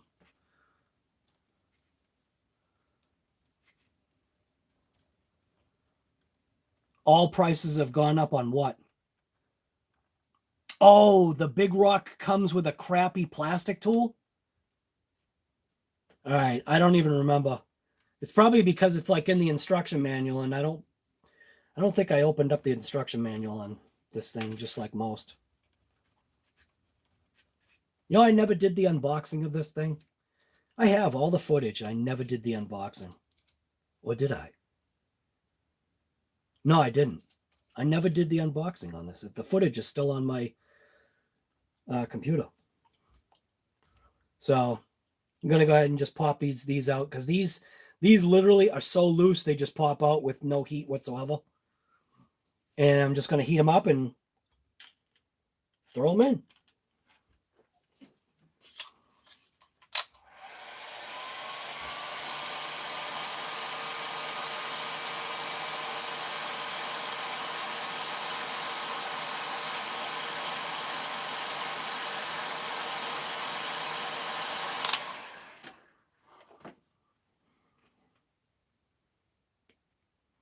Nice and easy like that.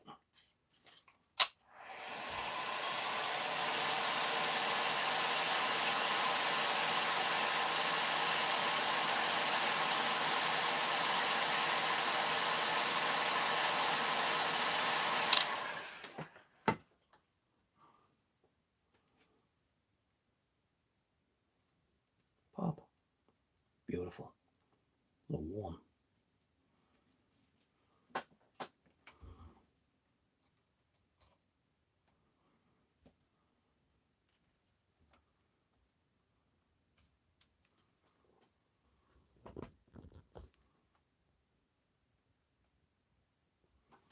Got a nice little piece of candy on there, huh? That nice?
That thing just literally just drops right through.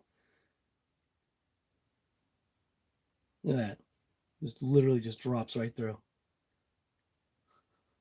Look at it. Watch, just barely touch it. Oh, of course it got stuck. Oh, got stuck now. Get out of there. Why is that so torqued? I don't think I need it like that. There we go. That's better.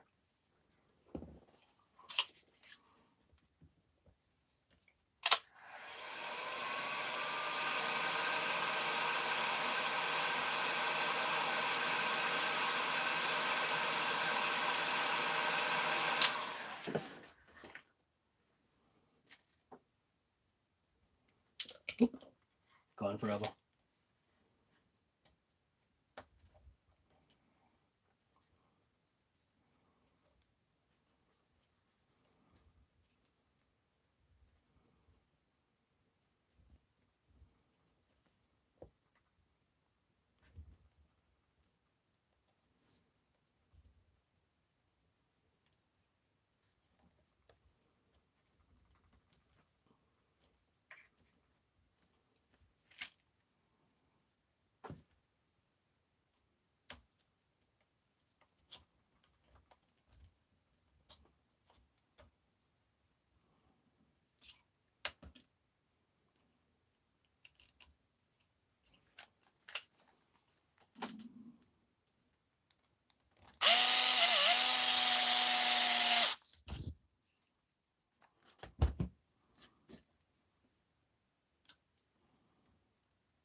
Wow, that inner one's kind of mangled, but it's doing all right. I think I'll just leave it.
fingers in there.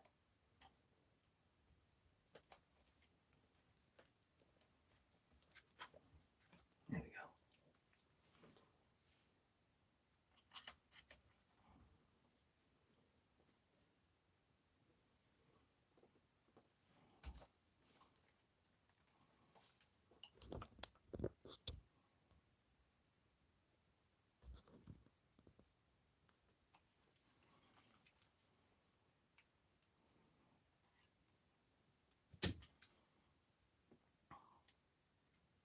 Ah. Oh no. Where'd it go? Try to be all smooth. It'll never work, guy.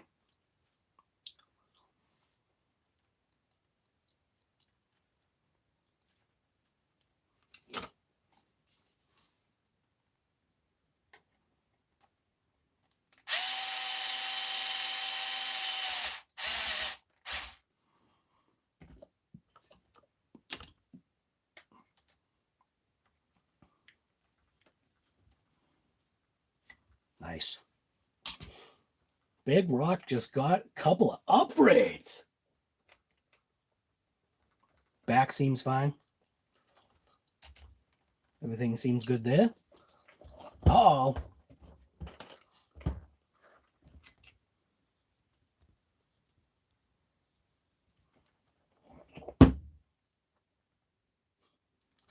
See, I did glue my wheel, see? I was getting a little bit of separation. Little tiny bit. It's just something you got to check.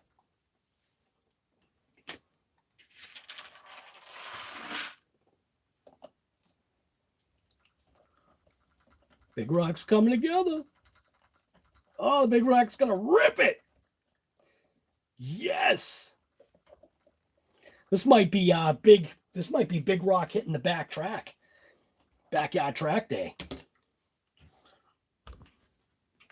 So like what Earl Moorhead does, right? So Earl Moorhead saves all of these pots and he literally melts them down with his plastic melter. And he just like welds everything together with all his broken plastic pots. So don't throw away your plastic pots. Just use them if you got one of them. If you got one of them melting guns so you can fix your X-Maxx. You can use ARRMA disposables to fix your X-Maxx. Yeah. All right. ARRMA disposables. All right. Let's see. Where else are we? We're going to need some kind of a drive shaft. So that was the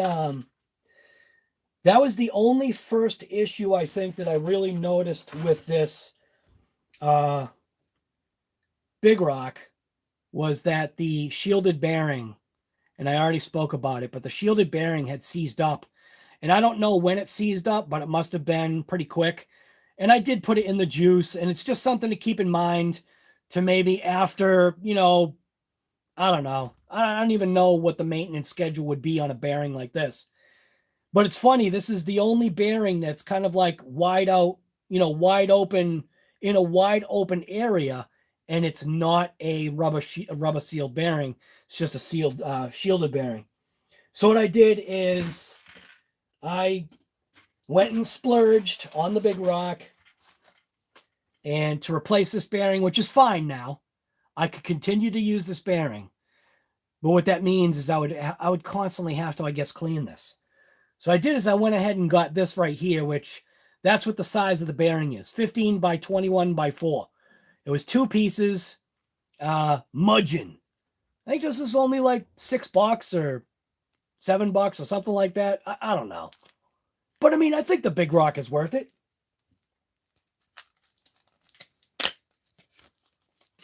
Oh, isn't that nice? See, they packaged it right. So you can see basically it's the same exact thing. So same exact thing, except now it's rubber sealed. And it just goes on the drive shaft, wherever that is.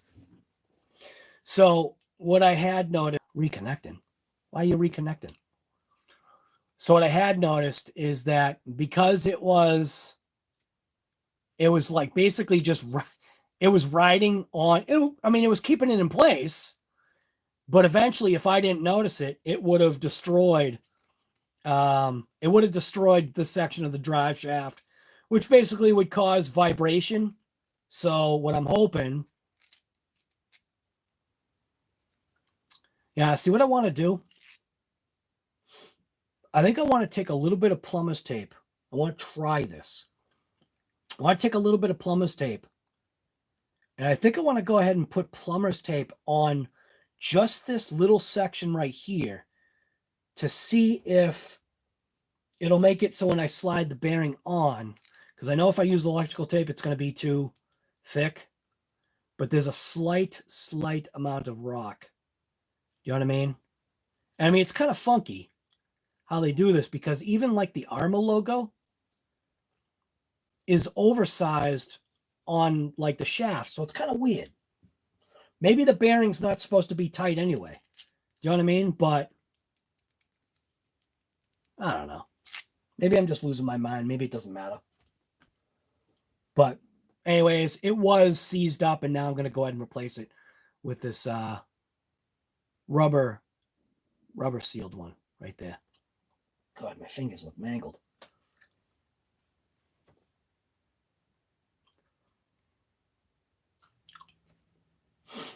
All right.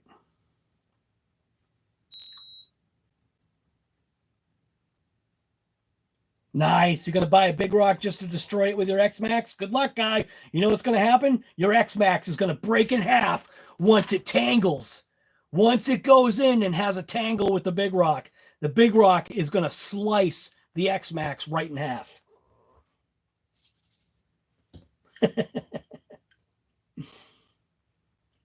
Big rock ain't no slouch.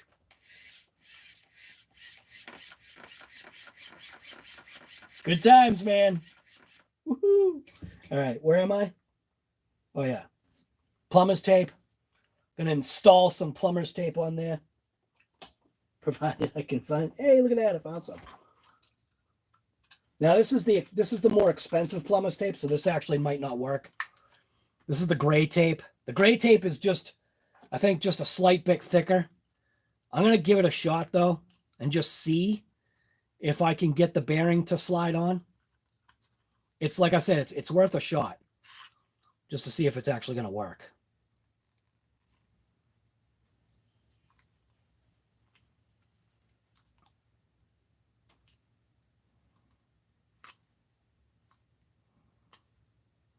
And again, it might not. So just to see if that works. Watch it get bound up. And I think, oh, it's slipping on.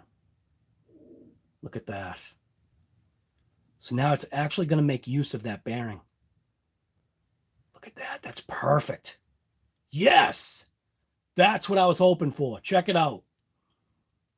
So now it's actually making use of the bearing. See that? So the plumber's tape worked absolutely mint.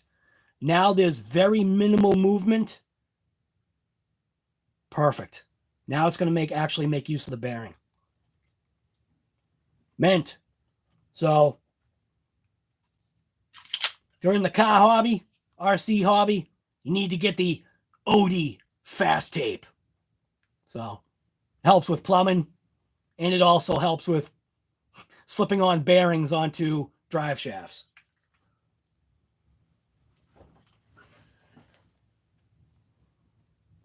Yeah, David and Glass scenario. You know it, guy.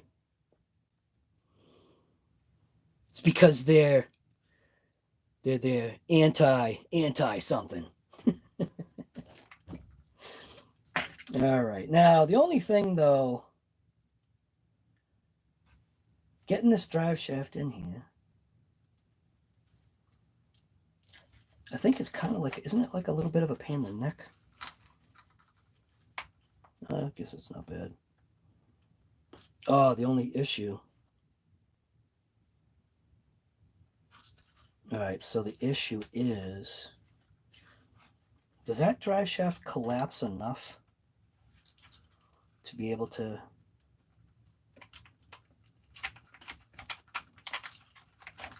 Ugh. Stupid big rock.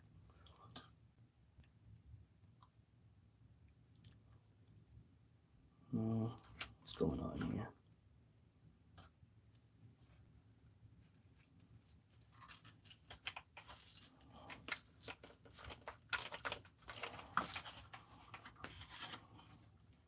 That's one thing that I'm not sure of. Because does that drive shaft collapse enough to get past? Oh, it just barely does. Jeez.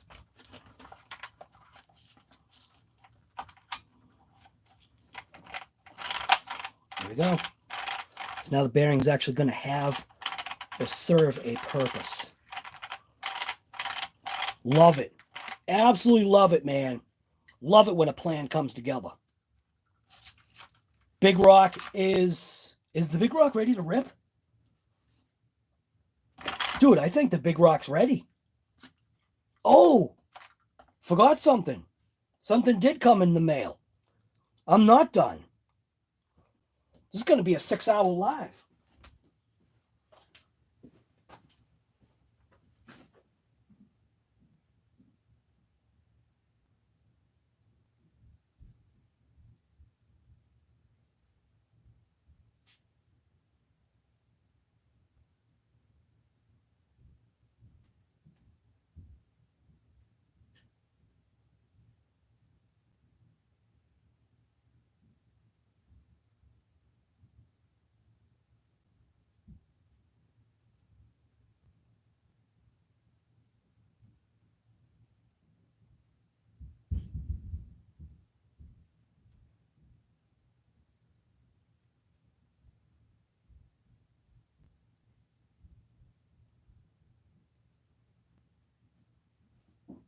I almost totally forgot about this. If I want to keep going with the range of my big rock, I need to go ahead and install what's inside of this box from A-Main. So, because A-Main is so awesome,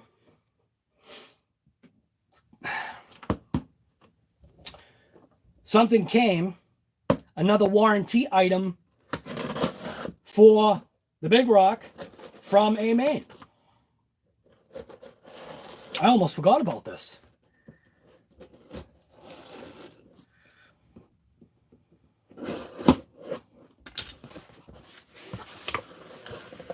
Ta-da! Check it out. No other goodies in there? SLR 300. So when I had replaced my ESC, whether if it was my fault or whatever, I showed the guy, told the guy everything, whether if it was my fault or whatever, I don't know. But all I know is that when I popped off the cover to replace my ESC, I had noticed that the antenna wire was pinched. And I'm going to say it wasn't me, but you never know. There is the possibility it was me. So, yeah. You know what? I should turn this into a video. So this is this is a Spectrum, obviously receiver. This is a stock receiver that comes inside the big rock. It's the SLR 300, and right now, when battery power is low, my big rock is limited to like maybe 40 feet, 50 feet maybe, because my antenna wire right now is only about that long. For the big rock. So that was one thing that was always crucial with the older RC cars, was you never ever cut this wire, because once you do, you lose range. Normally the antenna wire was always tuned to give you the best performance.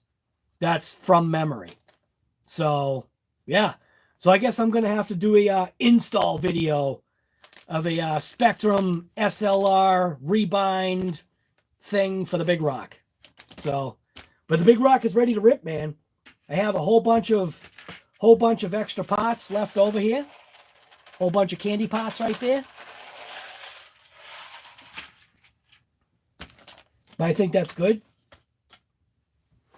If you haven't seen the that video that I did on the Monster Mojave, go check it out. Also, I did a recent video on these wheels right here. These things. Never thought I'd be this guy. But then I realized that there was a huge benefit. There's a drawback and there's a benefit. So what I'm going to do right now, here's the big drawback. Okay? Here's the big drawback. Here's the benefit, though. You know what I'm saying? Look at that. Whoa, look at that. That's the benefit. Couple of benefits. Beadlock, being able to swap out your tires. What I'm going to do right now is I never weighed what a stock setup would be, including the foam. So this is the DR10 wheel. This is obviously a Hoosier tire with its foam. What I never did was I never did weigh what the wheels were going to be. Obviously going from this, you can feel this is a chunk. This is a chunk of something here. So it's going to put power to the ground, but it's also going to increase its rotational load. So it's going to wear other parts. So if you got something spinning, you know what I mean? There's always positives and negatives to just about everything that you do. Almost everything. So I've got my scale. I'm going to buzz the scale onto the bench here real quick. And we're going to see what the I should write on this.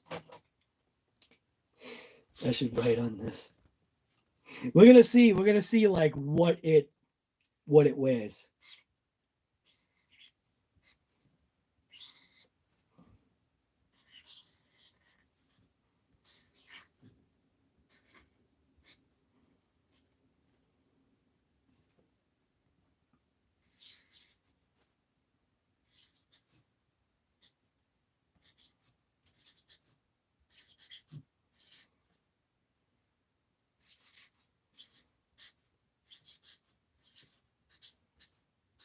I didn't realize how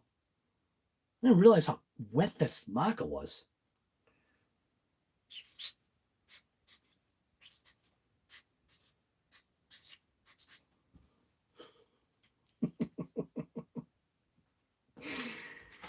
The RC guy soldering station.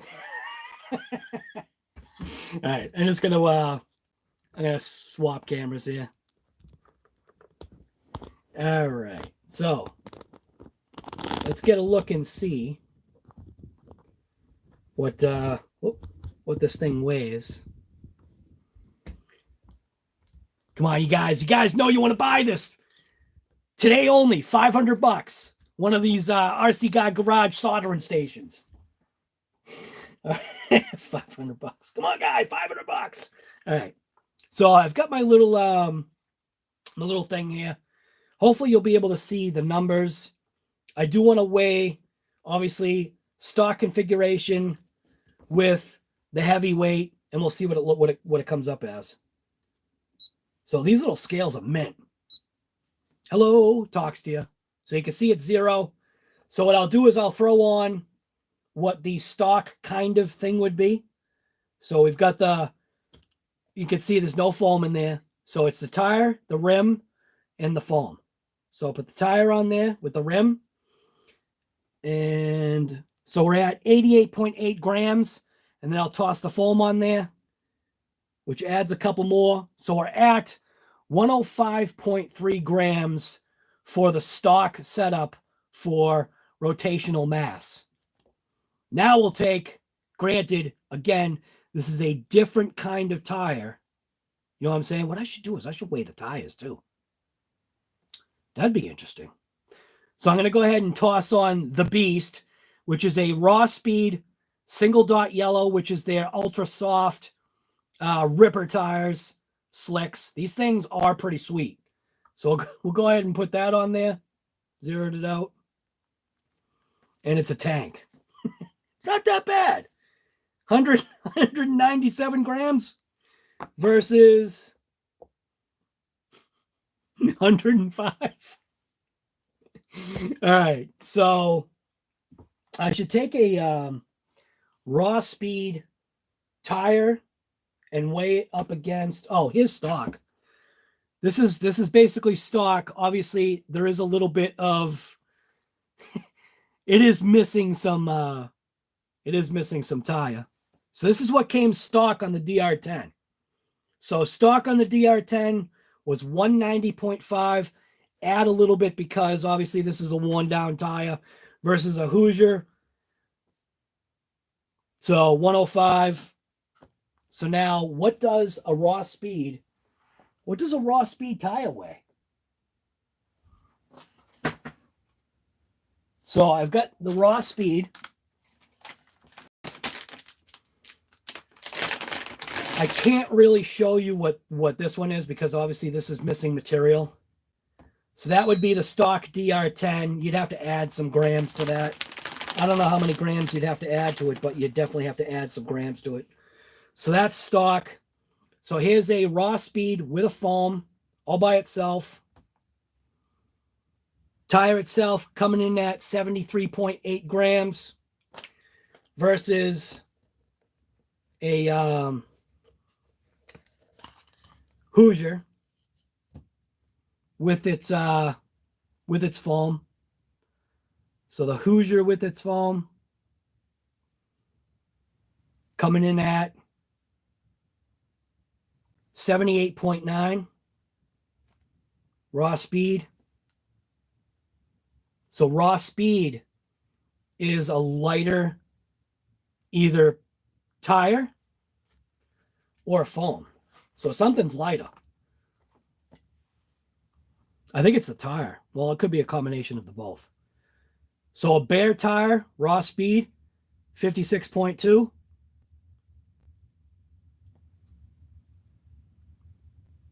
.1, that's close. Give you an average.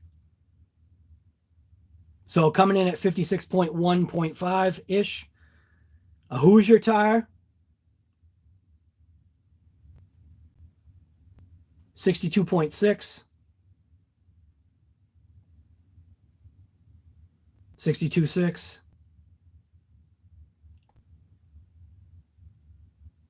62.6. So 62.6 versus the lighter weight raw speed. So I think I went with the better tire combination. So let's see what the foam weighs. So raw speed foam coming in at 17.5. I think you know it's a pretty accurate scale. 17.5 versus 16.4. Oh. So maybe the combination would be, go ahead and be to put this inside the raw speed for lighter configuration, man. Now, I know people aren't going to do that, but let's see if it even fits.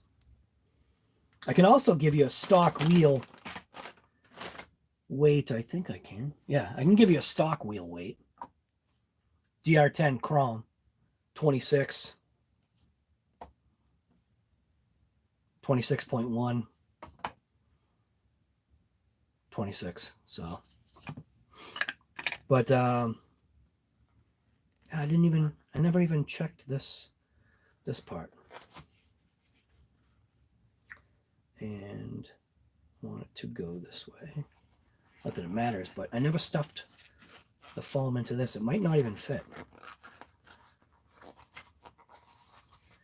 I think the raw speed. Oh man, I don't know. I might have to mount up. I might have to mount that up and check it out.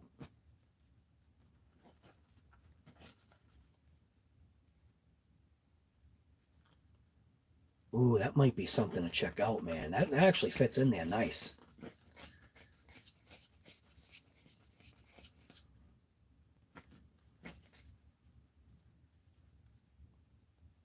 So the foams for the the Proline foams are thinner. I mean, not thinner, lighter weight.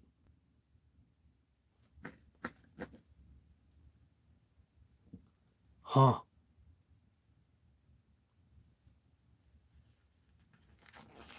And I know we're only talking like minimal grams, but I'm willing to try like anything. Because what I had noticed was the Prolines were, I believe, slightly wider. So the Prolines are like about, line that up. Prolines are about, man. Yeah, see how they're wider? So the Prolines are wider, man.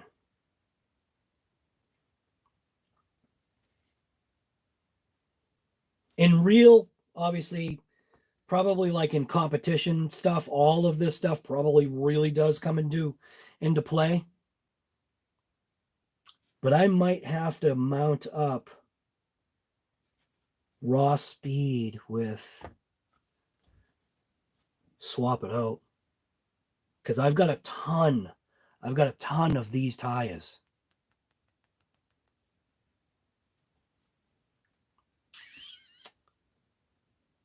That might be something to do. Well, anyways, if you're really ultra concerned, I've got 4 of these. These scales have been super accurate, which is great. I've usually tested all the scales like between like all 4 scales. You check all 4 scales with the same like weight and they all come up with like literally the same number. I think these scales are only like $12 or $10 or something like that. They talk to you. They say hello. They tell you when it's not like, see, you put it down and it literally zeroes out. This thing is mint. So those scales are great. Don't forget, today only, $500. You can get yourself one of these RC Guy Garage special soldering stations right here. Comes pre-drilled with a couple of holes in it. Guaranteed to give you splinters on the edges. $500. Come on, guy. You know you want one. The RC Guy Garage soldering station. $500. You know, if I put a Snap-on sticker on it, could put $500 on it, right? All right. Yeah. What were you saying? Put Loctite on what? On them when I build anything. Don't come back off. Don't need to come back. It gets a super glue, right? All right. Proline stretch my tire out so it's Proline stretch my tire out so it's flat now. Proline, I don't know what you mean. Proline stretch your tire out so it's flat now.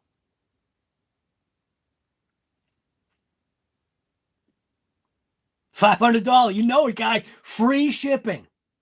I'll even throw in free shipping. Huh? Throw in a couple of these plastic ball things. Special Big Rock. I'm a Big Rock RC Guy Garage used little ball ends. You know you want them. Throw that into the mix. Can melt them down to fix your X-Maxx. And if I've got enough, some lucky person might get one of these wrenches as a bonus. All comes in the bag. Free shipping. The RC Guy Garage Soldering Station, $500 today only. I mean, it might even put a used paper towel in there with some grease on it. I don't know. The foam stretched. Oh, the foam stretched the tire out. Do you mean in a good way? Like stretched it out? Or do you mean in a bad way, stretched it out? I like that. Toss the wrench in, you'll do $7. Nice. Nice guy. $7. RC Guy Garage Soldering Station, $7. Add another couple zeros on there and we'll be talking. Throw in the soldering gun, right? Comes with a free soldering gun. $500, guy. Yes, in a good way. Okay. Yeah, you already know. I've got to go against the grain, and I've got to try other stuff. Here was something that I haven't. Think I may have just found something that's a little funky here. So, I didn't even check. This is going to be interesting. This is really going to be interesting with this raw speed. So obviously on most tires, and I literally just checked it right now, on most tires like this, that's this kind of thing, you can see something in there. You can see there's a waffle, right? So there's a waffle pattern that what it's supposed to do is it's supposed to give strength across like the banding of the tire, right? Gives it strength, gives it some sidewall strength, doesn't need it on this side because this side is so huge. Even the DR10 does this very similar thing. This is a DR10 wheel, mangled. The Pro line right here, DR10. So you got your Pro line, I'll kind of make it obvious. Got your Pro line on my head side, and you got your DR10 shredded on the other side. So a couple of things that I can see. The tread patch for the Hoosier, it's a wider tread patch than it is on the DR10. Here's something I just noticed about the raw speeds. This could be a negative, but I don't know. I haven't ran these tires. Check it out. There's nothing. There's nothing inside of here. So could that be a negative?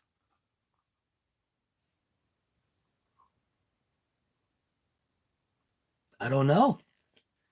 This is why you test stuff out. Like I said, I got a ton of these because I knew I was going to burn them up. So that's kind of interesting, man. Thickness-wise, kind of hard to tell thickness-wise.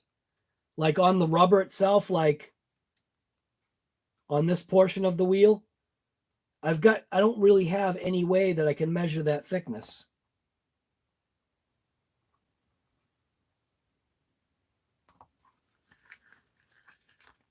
Man, could that be a negative?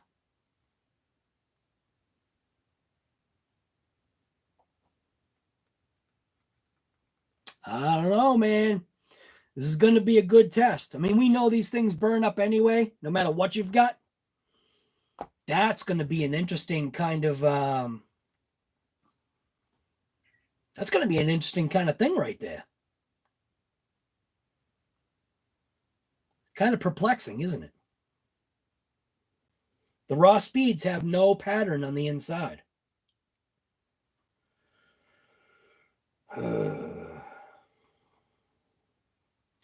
Well, I guess that's good that these are bead locks, because that way I can just literally just swap tires out.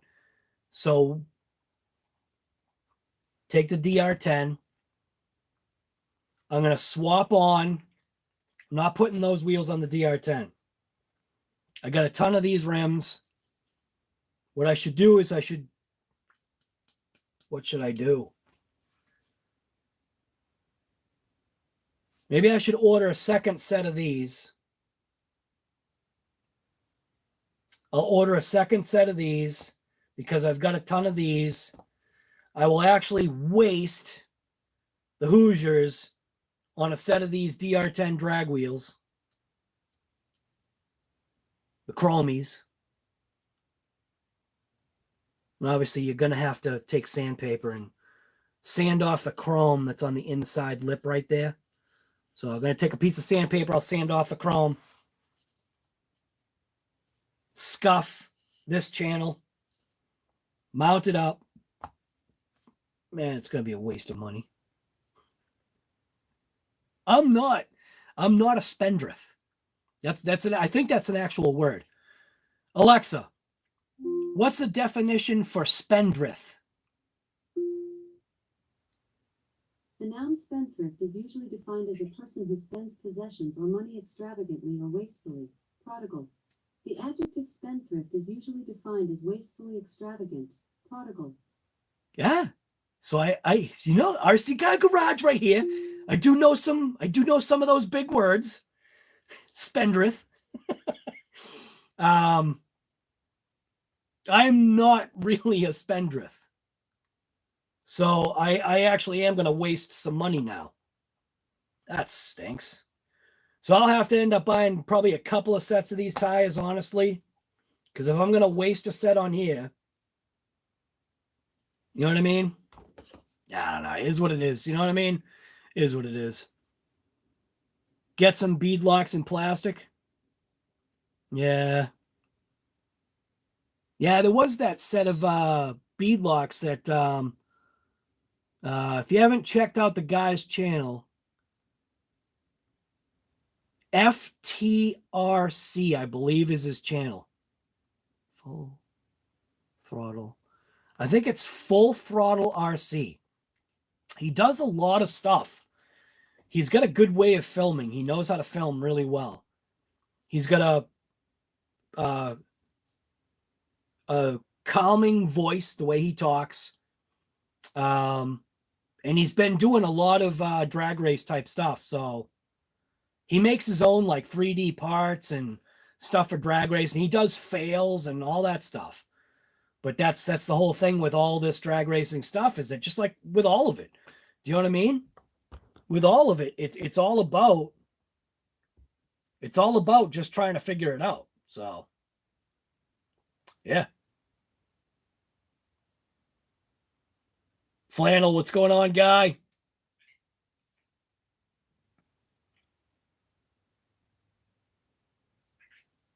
Yeah, right. Glue doesn't really stick to chrome. Yep. 4 of those to put on your short course truck. If you people didn't know, Captain Flannel is my real channel. Huh? You mean Captain Flannel is your real channel? What does that mean? Belted tires.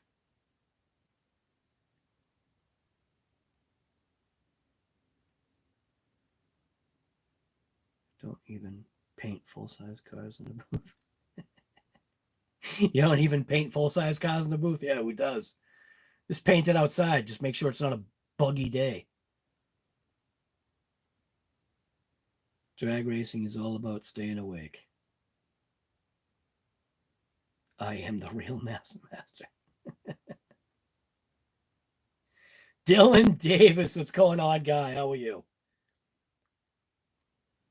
Good morning from California. You're just waking up, huh?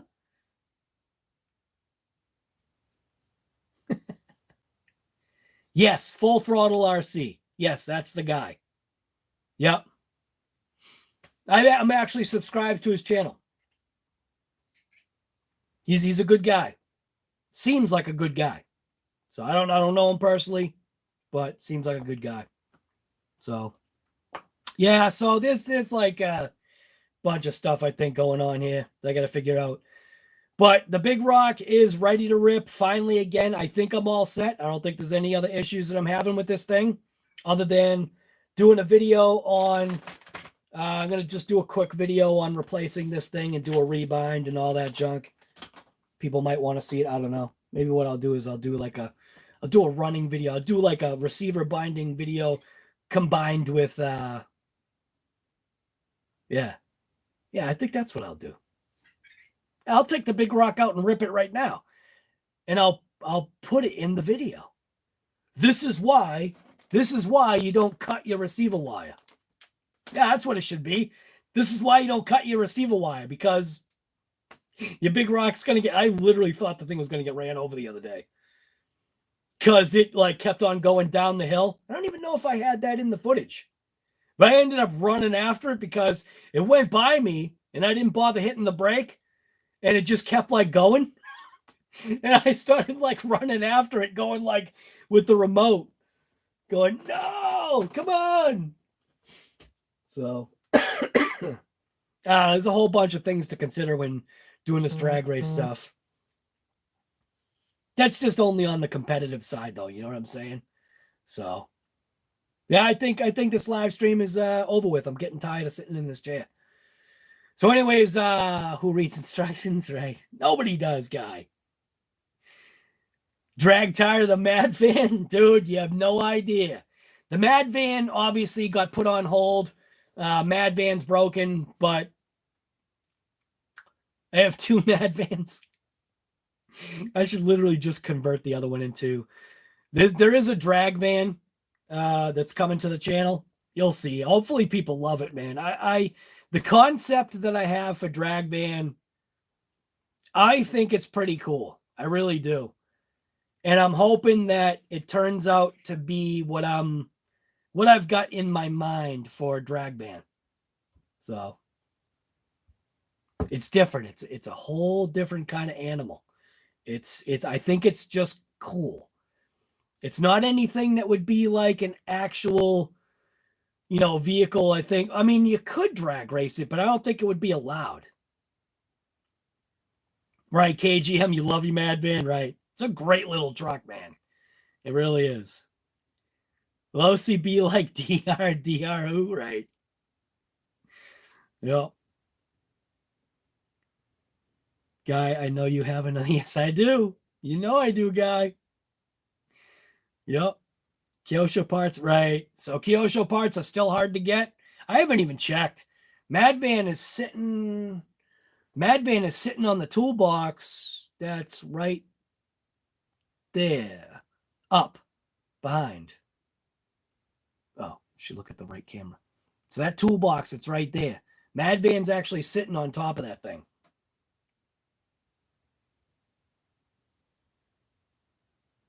Yeah, you like the DR10? It's all right, man. I think the DR10's only going for $200 right now, right? Alexa, how much is the Team Associated DR10? Do you want to know the price for Team Associated DR10? Yes. Wow. One moment. Showing results for Team Associated DR10.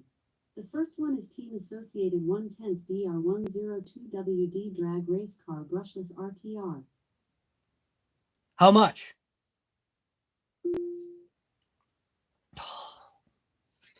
So what it's doing is it's showing me on-screen results. So I think it's only $200 right now.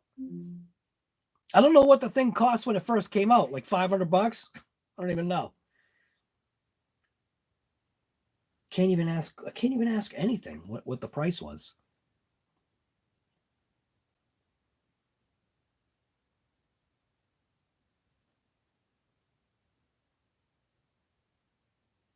Mass to see you later, man.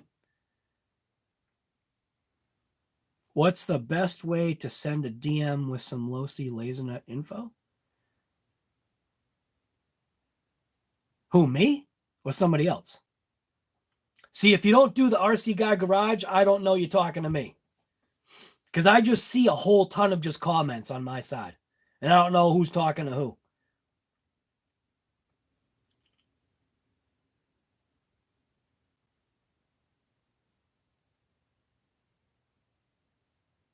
All right. I keep setting off your thing there. Hey, at least it's good info, right? House the Mojave. Dirty. Like really nasty. I didn't, and I'm leaving it that way. This is the whole point, man. When I ripped that Mojave, I just brought it in and put it in my boiler room, which is right there, to dry. So every piece of dirt, sticks, leaves, everything is still in that Mojave, and I'm leaving it that way on purpose. This is supposed to be the monster Mojave. So it's supposed to be able to take the abuse of the garbage that the thing takes in. You know what I mean? Granted, obviously, if this was a big boulder in there, I would have taken that out. But yeah.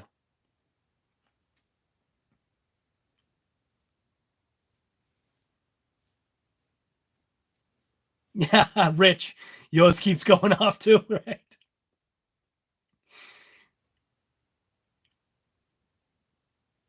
You know what's funny is I've got a funny Alexa thing coming up at some point.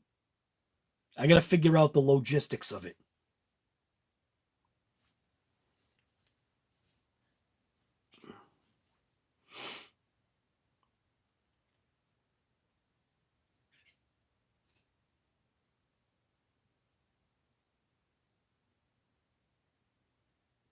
Where did I see that the thing was on sale? See, I've got to figure it out. I think it was AMain.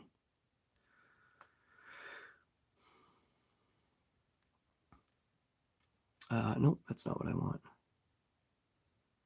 How do I get rid of all this junk on here? Come on, get off.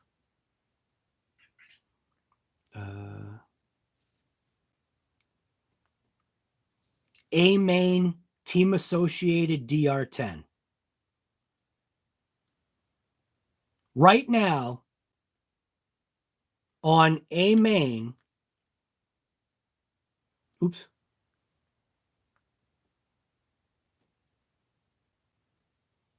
Is this just a roller?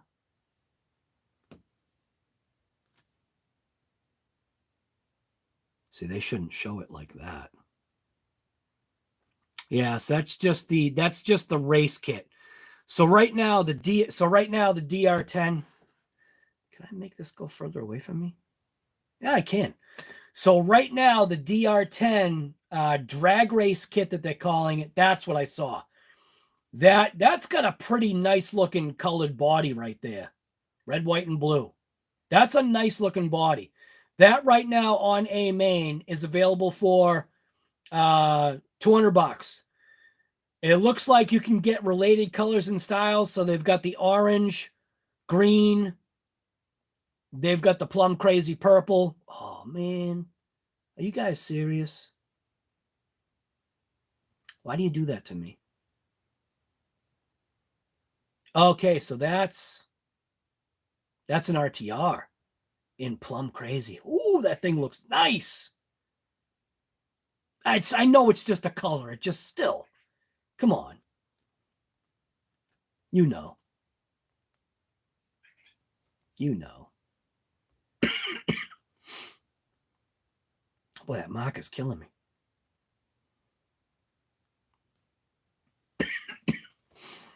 All right. Yeah, Plum Crazy is definitely, you're right. Plum Crazy is definitely an epic looking color. It really is. Yeah. All right. I think I should end this live stream. Alexa, what's the temperature right now? Probably only like 24 degrees. Alexa, what's the temperature? Right now, it's 21 degrees Fahrenheit. Ooh, God, that's cold. Enjoy your morning. No. Right now, it's 21 degrees Fahrenheit. Alexa, when is the high temperature for today? Today, expect a high of 31 degrees Fahrenheit. When? Sorry, I don't understand. Now, I'm not going to take the big rock out in that kind of temperature, so I don't know what I should do. Maybe I should just do a video. I'm not quite sure how to help you with that. I don't need your help. All right. So I am going to end this live. So thank you, everybody, for coming to this COVID and Coffee. What do? worked on the big rock. Basically threw in a couple of pieces of candy, and I mean it. These little pieces right here, these are what I call pieces of candy. Do not eat these things. So we fixed up some links. We did figure out and threw on a replacement bearing for the center drive shaft. So now it has a sealed bearing. I showed you some weights on factory, stock, upgrade, tires, foams, rims, whatever. Just showed you some different weights of some stuff. The big rock is now back together. The only thing I need to do is swap out the A-main provided receiver from Spectrum. So this is the stock receiver that comes in the big rock. My wire was cut. I don't know if, and like I said, I went through the whole thing. I said to the guy, write an email. I don't know if it was my fault or if it was, whatever, factory installed wrong or something. I have no idea. Man, look at that. The raw speeds are slightly shorter. See that? It's lined up on the bottom. I think they're slightly shorter. Maybe. I don't know. Showed you the inside of the raw speed versus the inside of the stock DR10 tire versus the Proline Hoosier thing here. I am going to have to get some more Hoosiers just because I kind of want to get a better gauge of fairness in a sense. I might even pick up a stock set of DR10 rear tires. I don't know. Probably not.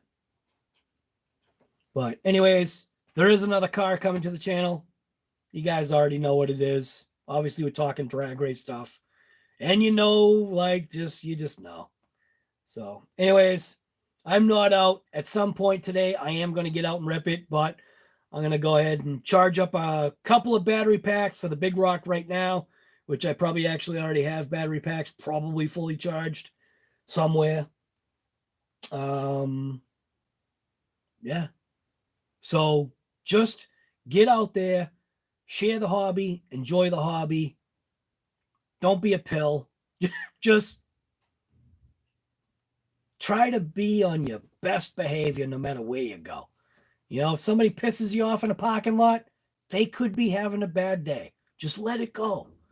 Let it go. If somebody wants to steal your parking spot, who cares? You know what? Just go park in a different spot. Walk the extra distance. You know what I mean? Might take off a couple of pounds. I know I need that. I know I need to go do some walking. I need to go do a heck of a lot more than walking. Anyways, that COVID, man. That COVID put on a solid 15 to 20 pounds of extra weight onto me that has got to come off. I mean, look at my face, man. What is this? Horrible. So, all right. I'll see you guys later. Maybe we'll do like a shop talk and ranch or something like that. I'm not positive, not like positive that's going to happen. The big rock is a very good, I want to say, value for your dollar. It is not the perfect RC. I mean, how could it be? The thing's only $300, so, or $320. There's a lot of good positives about this big rock, and I think I'm trying to bring that out. And there's upgrades that need to happen, just like every vehicle RC out there, that just about everything does need to have some type of upgrade.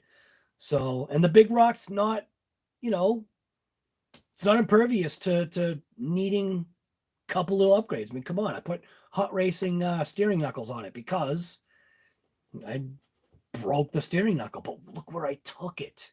I took it to diamond dust, and I was treating it like a fifth scale.